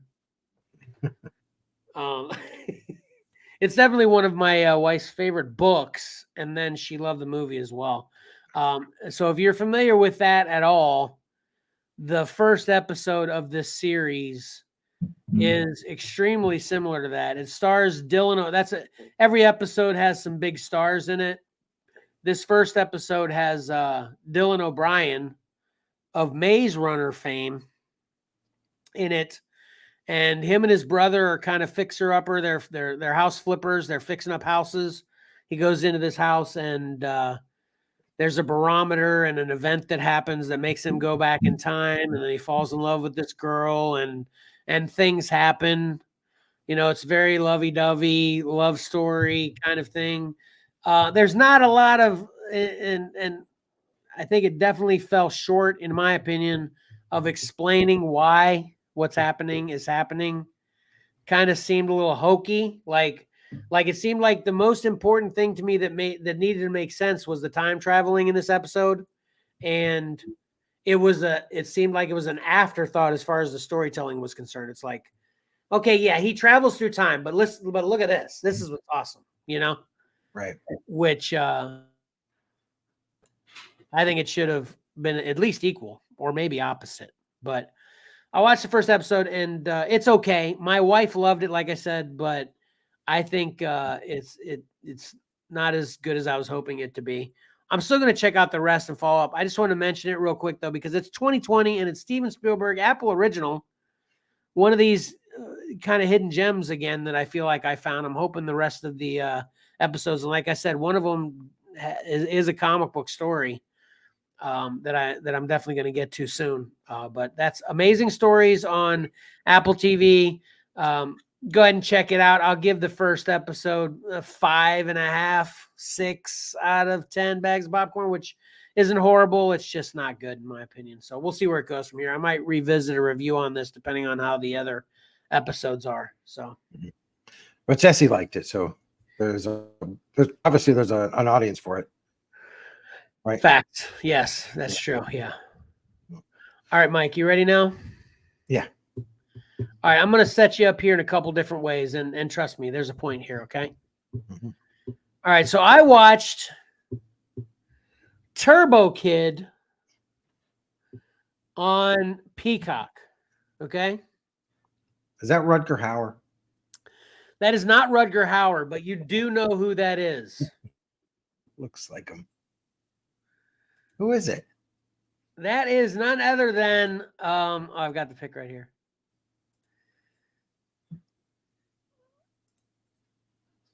What's his first name? Michael Ironside. Oh, Michael Ironside. Oh, yeah, I know him. Holy cow. That doesn't look like him in that drawing. Yeah, that drawing's kind of lame. But this was out in 2015, as you can see on here. Yeah. Let me minimize this real quick. Yeah, because I think he's since passed away. Oh, he has? Yeah. Oh, I didn't even know that. So you got issues with this poster though? It's pretty cheesy, right? Well, it's Michael Ironside now, but yeah, it's I mean this looks like 1980 something. Right. That's exactly what I thought. Okay, what do you think of this poster? I like the other one better. I agree. You can definitely tell it's Michael Ironside in that one though, too, or this one's better, right? I don't know, a little bit. Okay. Yeah. Well, the other one's better because the other one looks 1980s. This one just doesn't look like anything. Just looks bad, right? All right, here, let me set you up for this, okay? Like I said, this came out in 2015. And this is a post post-apocalyptic dystopian future for Earth, okay? Hardly anyone's alive. We've destroyed the planet, yada, yada, right? Yep. Guess what year this movie takes place in? 2023. Nice guess. No, 1997. Oh. Actually, and Michael Ironside's still alive. Sorry. Oh, he is? Okay, good. Thank God. Yeah. Who died? Somebody died, and I thought it was him. Mike, let me reel you back into focusing on this movie, though. Okay, Yeah, this movie came out in 2015. It's a future post-apocalyptic dystopian movie that takes place in 1997. Mike, in the past. What? Why? I don't know. I don't know, right, but you say I'm gonna love it? Yeah, I got some other news for you here too, Mike.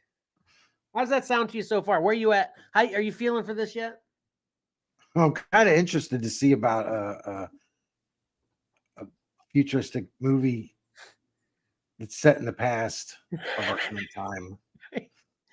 All right. Okay. I got here's going to be a big kicker for you before I get to the general review. I'm sorry I have so much time on this. I got to sell this like this. You ready for this? They fixed it all in the sequel. Let me see it. Boom. Oh my gosh. People love it. Mike, 91%. Yeah. Rotten Tomatoes score. Yep. 77% audience score. Yeah, when the audience score and the tomato meter kind of are very similar, that's pretty impressive. Right? Now, is it your favorite movie yet? Have I sold it yet? I'm interested, but yeah, you think it could possibly be your new favorite movie? Yeah, sure. Okay, thanks for playing along, Mike. Mike, this is one of the worst movies I've ever seen in my entire life. I do not understand how this could possibly be so fresh on Rotten Tomatoes with such a high audience score. Okay. Yeah. So this kid, man,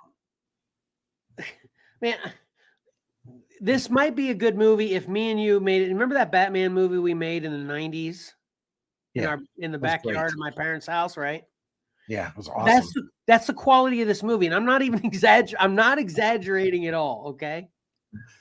And to make matters worse, the quality is so horrible, and the graphics are worse. Like the general overall set quality and the story of this movie are bad, in my opinion. The special effects are even worse. You remember what this took me back to? What was that really horrible B movie that came to big fame? The lava guy, the Toxic Avenger. Okay, remember the Toxic Avenger? Remember the graphics from the Toxic Avenger? Mm-hmm. Yeah. Boom. That's the graphics in this movie. Okay. And there's like a 30-year difference. Well, and Toxic Avenger was like a no budget. It was like a cult classic thing because it was no budget and it was so campy and horrible, right? You know? That's how this is. So I do want to watch it. Yeah, I'm going to switch it up on you here a little bit and say that I know this isn't going to be your favorite movie, Mike, but I'm telling you, you need to watch this just for the experience of how bad it is. Like it took me, I think, 4 or 5 days to watch this just because I could only get through 30-minute increments. Wow. Because it's so bad, but I wanted to get back to it because it was so bad. I had to see where this was eventually going to end up, right? Right. And just to let you know, too, everybody rides bikes in this future, too. Like Michael Ironside is the big bad guy. He rides a BMX. I'm not even joking. Like everybody is riding BMXs everywhere. Okay. And you know, you see how the kid, he's putting his arm up like this and he's got the power, glove or whatever. Oh, I kind of, spoiler alert, I shouldn't say that. This literally, he wears a Nintendo Power Glove. Mike, I'm not exaggerating. I'm not saying it looks like a Nintendo Power Glove. So the set design was all picked up at Goodwill. Right. Props and all that stuff. Yeah. Yes, he's wearing. They're both. You can see him on the cover there. They're wearing BMX helmets, like old school, riding their BMX bikes, and the power he finds is a Nintendo Power Glove, and then that's how he ends up saving his little girlfriend there. Oh, and then the other guy, a little cow. You can see the cowboy to the right of the girl on the cover there too. You know. Yeah. He's a cowboy that gets his arm cut. Oh, you can see all the BMX. I just made the poster big on my screen. You see all the BMXs everywhere in there? Yeah, I can see the bikes. Isn't that great? Well, I'm definitely interested in checking it out. See how bad it is. All right, it's free on Peacock. All right. If you don't have it, let me know. I got it. All right, and then I wanted to lastly get around to finally and more Godzilla. This is also on Apple TV. Monarch, Legacy of Monsters, starring father and son Russell team, amongst others. And you finally got around to watching it, and you caught up with everything, right?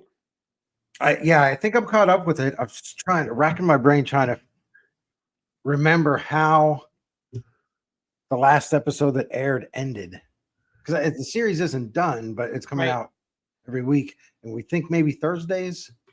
Because I definitely didn't watch it last night. Yeah, I thought it was Fridays, but I think you might be right. Troy again told me it was Thursday, and you, I think, confirmed that. So yeah, I believe it's Thursday. I'm down with conceding to that. And basically, I'm the same. Well, no, you said you didn't watch it yesterday. I just got around to watching it yesterday, and I can't remember exactly where it ended. Oh, Karen's reminding me I need to give my bag of popcorns for Turbo Kid. I'm gonna give Turbo Kid 2 bags of popcorn for, it's as far as it's good or bad movie, but as far as quality is concerned. But I'm gonna give it 5 bags of popcorn if you like watching train wrecks. If you go into it with that mentality, who knows, And just watch it when you're hungry, so the popcorn is more entertaining. Right. Yes. So you enjoy something. All right, back to Monarch now.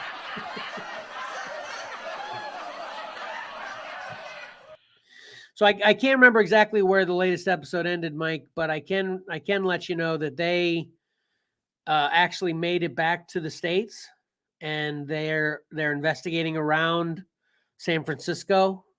Okay. They actually made it back to her mom. Did you see that? I remember now. I only watched half of it. Okay. I was watching it, and then Mark wanted to watch Bye Bye Barry, which is the Barry Sanders documentary, which I've only watched half of that too.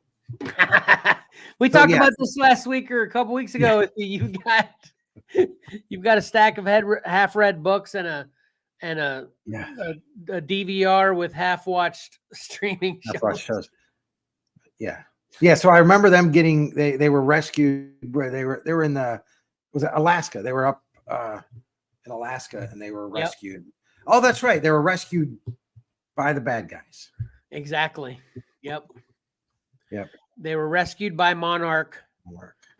Kind of under the guise that they cared, but it ended up that Monarch was actually kind of after what the heck they're looking for. And, I'm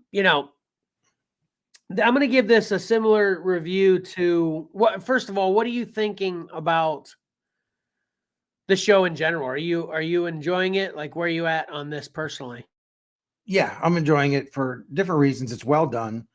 I'm a really, really big fan of Kurt Russell. And I think I kind of sent you a text midway through, more Godzilla, please.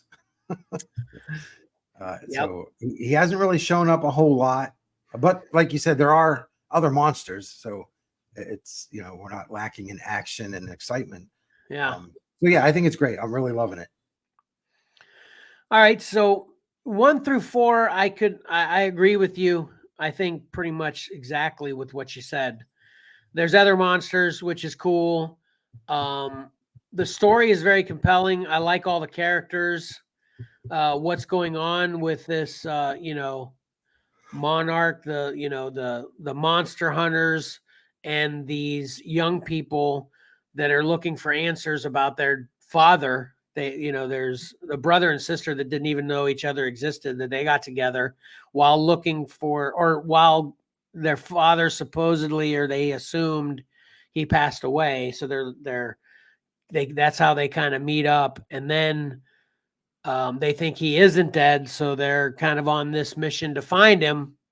Then they find out for a fact he's alive, and he's kind of attached to Monarch in the way that, and this is the same way with Kurt Russell and his son, which are the same character, his son. And I think I actually said Vietnam War when I originally reviewed this, but it goes back to, they actually mentioned it in this last episode. It goes back to World War I, I think. It's like the 1940s, or maybe the World War II. Yeah, World War II. Yeah, because I think when we're with Wyatt Russell, with his timeline, I think it's the late or early 50s. I think it's like 54, stuff like that. So it's not that long after World War II. Yeah, I think you're right. I misspoke when I said it was Vietnam, but because they commented on that, it's about, so Kurt Russell in this movie, his character's like 90 years old. We don't exactly know how he still looks and as spry as he is yet, but they make a comment on that in this show. You might not have gotten that far. I think it might have been later in episode 5, but they actually comment on that. So it seems to be a mystery building as far as that's concerned as well. Yeah, because I think the modern part of the show takes place in 2015. Yeah. Mm-hmm. Yeah. So yeah, that never dawned on me. I never put that together where, his younger self is 1954. This is 2015. I didn't do the math. I'm not.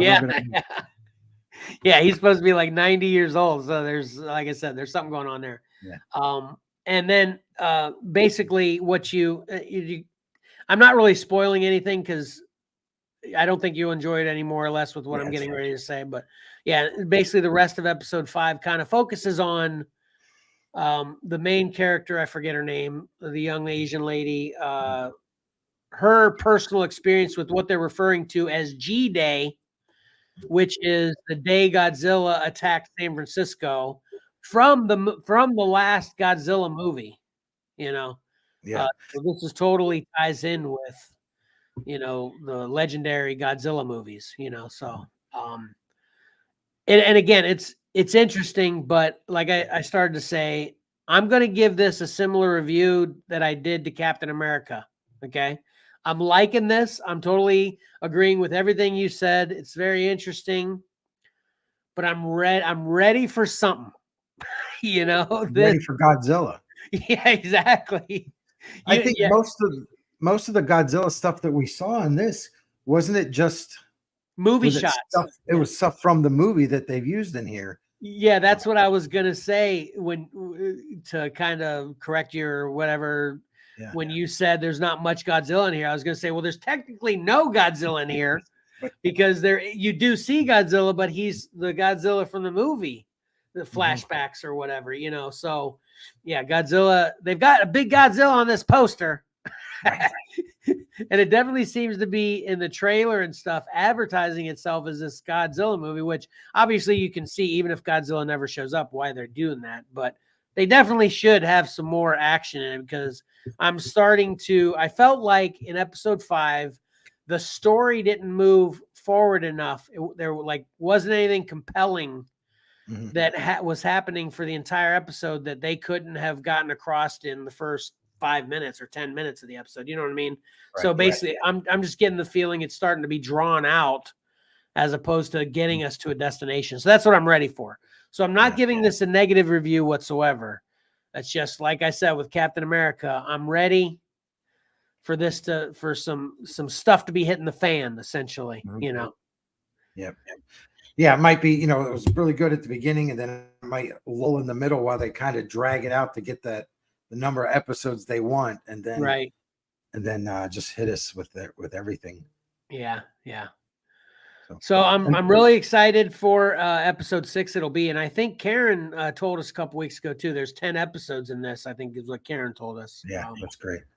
And I like what Legendary's doing. I think it's pretty cool when, you know, because normally if you had a series of movies, you know, where they're telling a story, you know, we'd get part 1 and then it would be 3 or 4 years for the next part. And this, you know, we've got the King Kong Godzilla movie coming out and going to the net, you know, the streaming services and doing the little fill-in stuff between movies. I think it's great. So we're still getting it's part of the story that they can't waste time telling in the movie. Yep, You know, exactly. That's I a just- perfect way to put it. Yep. Yeah, I love how Legendary is doing it, and now knowing that it's getting as big and the story's as long as it, I want to go back and just start over and just watch, you know, Godzilla, the Skull, because Skull Island is part of that. Yep. And the King Kong versus Godzilla one. Yeah, I want to watch all of those again. Yeah, that'd be a great marathon. Then we went and saw the Avengers marathon where they did Iron Man, Captain America, Thor, Incredible Hulk up before Avengers. That'd be a great marathon to have, you know. Oh, in the theaters, yeah. Yeah. But anyway, you know. Those marathons were great. So we did that. We did Batman, Lord of the Rings. Yep. Oh, geez, those were good. I don't know if we could stand staying awake that long at this point in our life. But anyway, so yeah, check out Monarch Legacy of Monsters if you haven't already.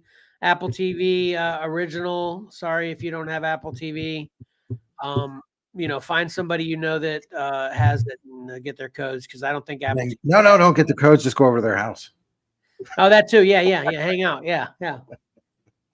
But I don't think Netflix has that whole you can't ride on other people's codes thing. So, you know, I mean, I don't think Apple has the same thing Netflix has, right? Yeah. So, yeah. But anyway, so I'll give just close it out by saying I give episode 5 still a solid 7 bags of popcorn, which I think is my lowest rating so far, just because of the things I described. So there you go. Yeah. And that will conclude our Godzilla's conversation. For the day. Oh, I think I'm gonna.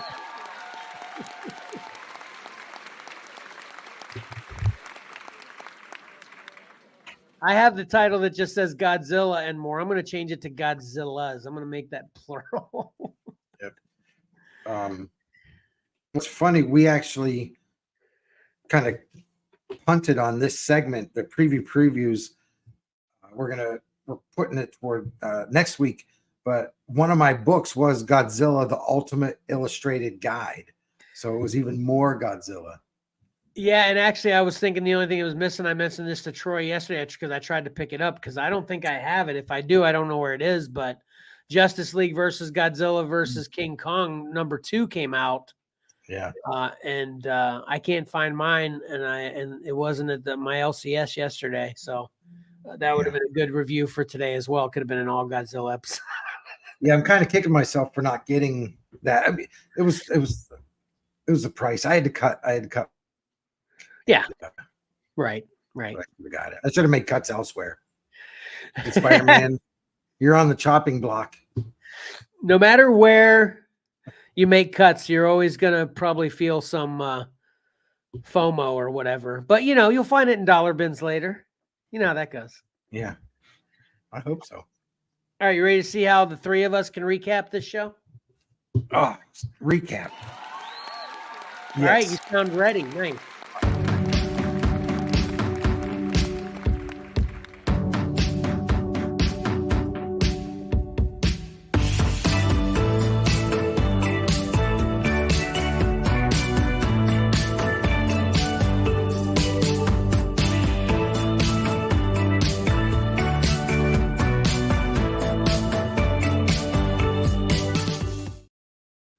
Nice. What do you got, Mike? Not a whole lot. So it looks like it's a toss-up here. I need to figure out which one I want to watch first. Time Traveler's Wife or Turbo Kid. Right. I guess maybe it depends on if my wife is available to watch one, because she's probably really going to love Turbo Kid, knowing her taste. She'll probably like make me sleep on the couch if I have her watch Turbo Kid, I'm guessing.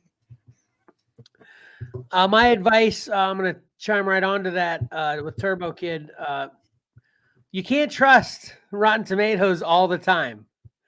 No matter how great the tomato rating is or how poor it is, you can't trust it, in my opinion. I have no idea how Turbo Kid got the tomato rating it's got, so beware. Buyer beware of Rotten Tomato. Even though it's free, I think. Karen, you got anything? Karen says Batman can't wear a cape as well as Superman. Facts. Nice one, Karen. Yeah. Mike? What did I have? Tis the season for Christmas covers. And I'm hoping tune in next week. Hopefully I can have 10 Christmas covers. Man, I'm just going to jump onto yours again. Tis the season for Godzilla. Yeah. Is the only thing that can compete with Christmas themed things this time of year, apparently, is Godzilla themed things. Shows, comics, toys, movies. It's everywhere. Karen? Karen says... Yeah. Karen is quoting Mike. Go chase the junk of the week. Yeah, exactly. Yeah. Chase true. items. Chase items are enigma as far as I'm concerned. Yeah. Yeah, I don't anything else, but I'm really hoping that there's a Godzilla versus Santa comic book coming out soon. Ha! That'd be awesome. Maybe I'm just gonna write it because I can't count on anybody else writing it. It's too. They're probably better too. You'll make Yeah. it happen, and it'll be better. Yeah. Have at it, Mike. Let's finish Exceller first. Can we do that? Right. Yeah. All right. I guess I'll finish, or maybe Karen might have one more. My final one will be stick with the confusion of Captain America Volume 9, Sentinel of Liberty, Volume or finale, Captain America finale one shot, Captain America Volume 10 to Captain America Volume 11. First 3 issues are pretty good. Stick it out, just ride all that out. Seems like it's been, I don't know why it's so confusing, but it seems like it's been good. Check out Captain America. So We'll have to see if Patrick can make a graph. oh man, that'd be awesome if he wanted to do that. Yeah. Easy enough. All right, I'm going to assume this is Karen's final recap. Kevin wants to play with Wolverine's arms. She's right. She's not lying. Keeping it creepy.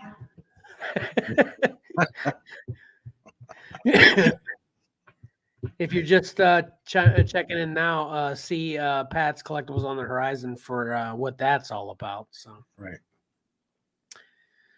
All right, Karen is add another one. Wait for season 8 to see how Wolverine's silicone arms held up. Nice, Karen. From Kevin playing with them so much. Yeah, exactly. Basically, if you don't see anything in season 8 of Wolverine's arms, you know they held up well. That's the way I'm selling it. The only way you'll see them is if they don't hold up. So, all right, that'll do it. Let's close this out. Yep, that's it. All right, please like and comment your thoughts, questions, and suggestions on this video, as well as subscribe to and hit that bell to get notifications. I put 2 there, as well as subscribe and hit that bell to get notifications to Exceller Comics, of course. Please subscribe to Comics and Collectibles in the Crawl Space on Spotify for podcasters or many other podcast providers. And please listen to the edited podcast of this live stream on Spotify that'll be posted no later than Tuesday. Follow Exceller Comics on Facebook, Instagram, and or X, aka Twitter. And follow Exceller_Comics on TikTok and whatnot. Watch our shows on the Whatnot app. You can bookmark. I have a show scheduled for next Wednesday. You can bookmark that now.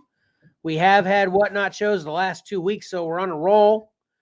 Did a little bit of simulcasting with Tyler yesterday. That was fun. It was a little bit of a wreck, but we got things figured out. So the next show is awesome. And trust me, Mike, I've said it before. I'm saying it again to anybody and everybody who's watching this video. My mystery short box is ridiculous. On top of the fact that I put ridiculous deals up on the easels anywhere. I put like $30 worth of books up last night for $3, but because I had like hardly anybody in the room, nobody bid on it. It was crazy. Don't get mad at me. Just have to figure out how to get the traffic there. Yeah, I'm going to start next week with a giveaway. Next week, make sure you bookmark and then show up immediately when you get notified the show starts, because I'm starting next week with a awesome giveaway to try to get some people in the room to get these books moving, get my mystery box emptied. I've got a big prize at the end of the mystery box, a signed Todd McFarlane book for the high bidder of the mystery box, and we're giving away framed prints in the mystery box as well. And me and Tyler were talking to ourselves essentially yesterday about how there's no better show on Whatnot. I'm telling you, there's no better show as far as great deals and quality stuff on Whatnot. Trust me. So anyway, bookmark that show now on the Whatnot app to get notified when the fun will happen and when the ridiculous deals will be offered. And then check out what we have to offer on eBay at Exceller_comics and on our website, excellercomics.com. You can help support the show and everything we do and plan to do through Patreon at patreon.com/excellercomics. And then, of course, my dog's starting to drink now as I'm talking. Watch round 1A of Cover Combat 7, viewer submissions, this coming Monday, December 11th at 8 p.m. Eastern Standard Time. All these prizes behind me. This side, I've got Christmas presents. This side, I've got Cover Combat 7 prizes.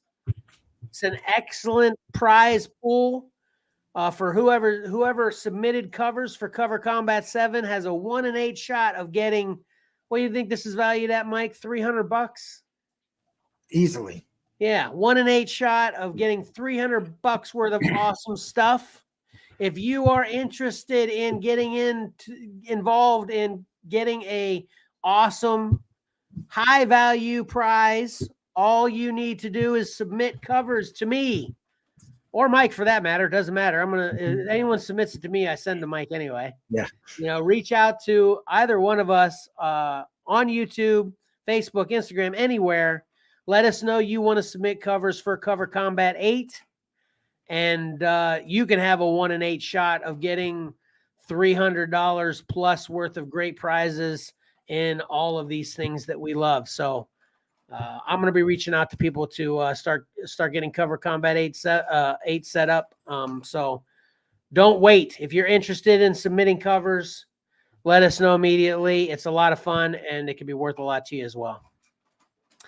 Then lastly, watch our next live stream on YouTube or Facebook next Saturday, December 16th, 9:30 a.m.-ish Eastern Standard Time. And we will definitely be doing the preview next week. So, right? That's it. All right, I think that is it. That's a segment in and of itself. It is. A lot of info. Did you have anything else? No, I'm good. All right. Should I wait for my dog? Can you hear my dog chomping? No. Okay, good. Okay. I was going to say, should I wait for my dog to stop chomping to close out, or just go with it? So I'm just going to go with it. Okay. Really appreciate everybody checking us out. I really appreciate everybody checking out all of the things we offer and do everywhere. And until next time, don't forget, appreciating great art is awesome. Reading a great story is fun. So why not pick up a comic book and do both? Exceller out.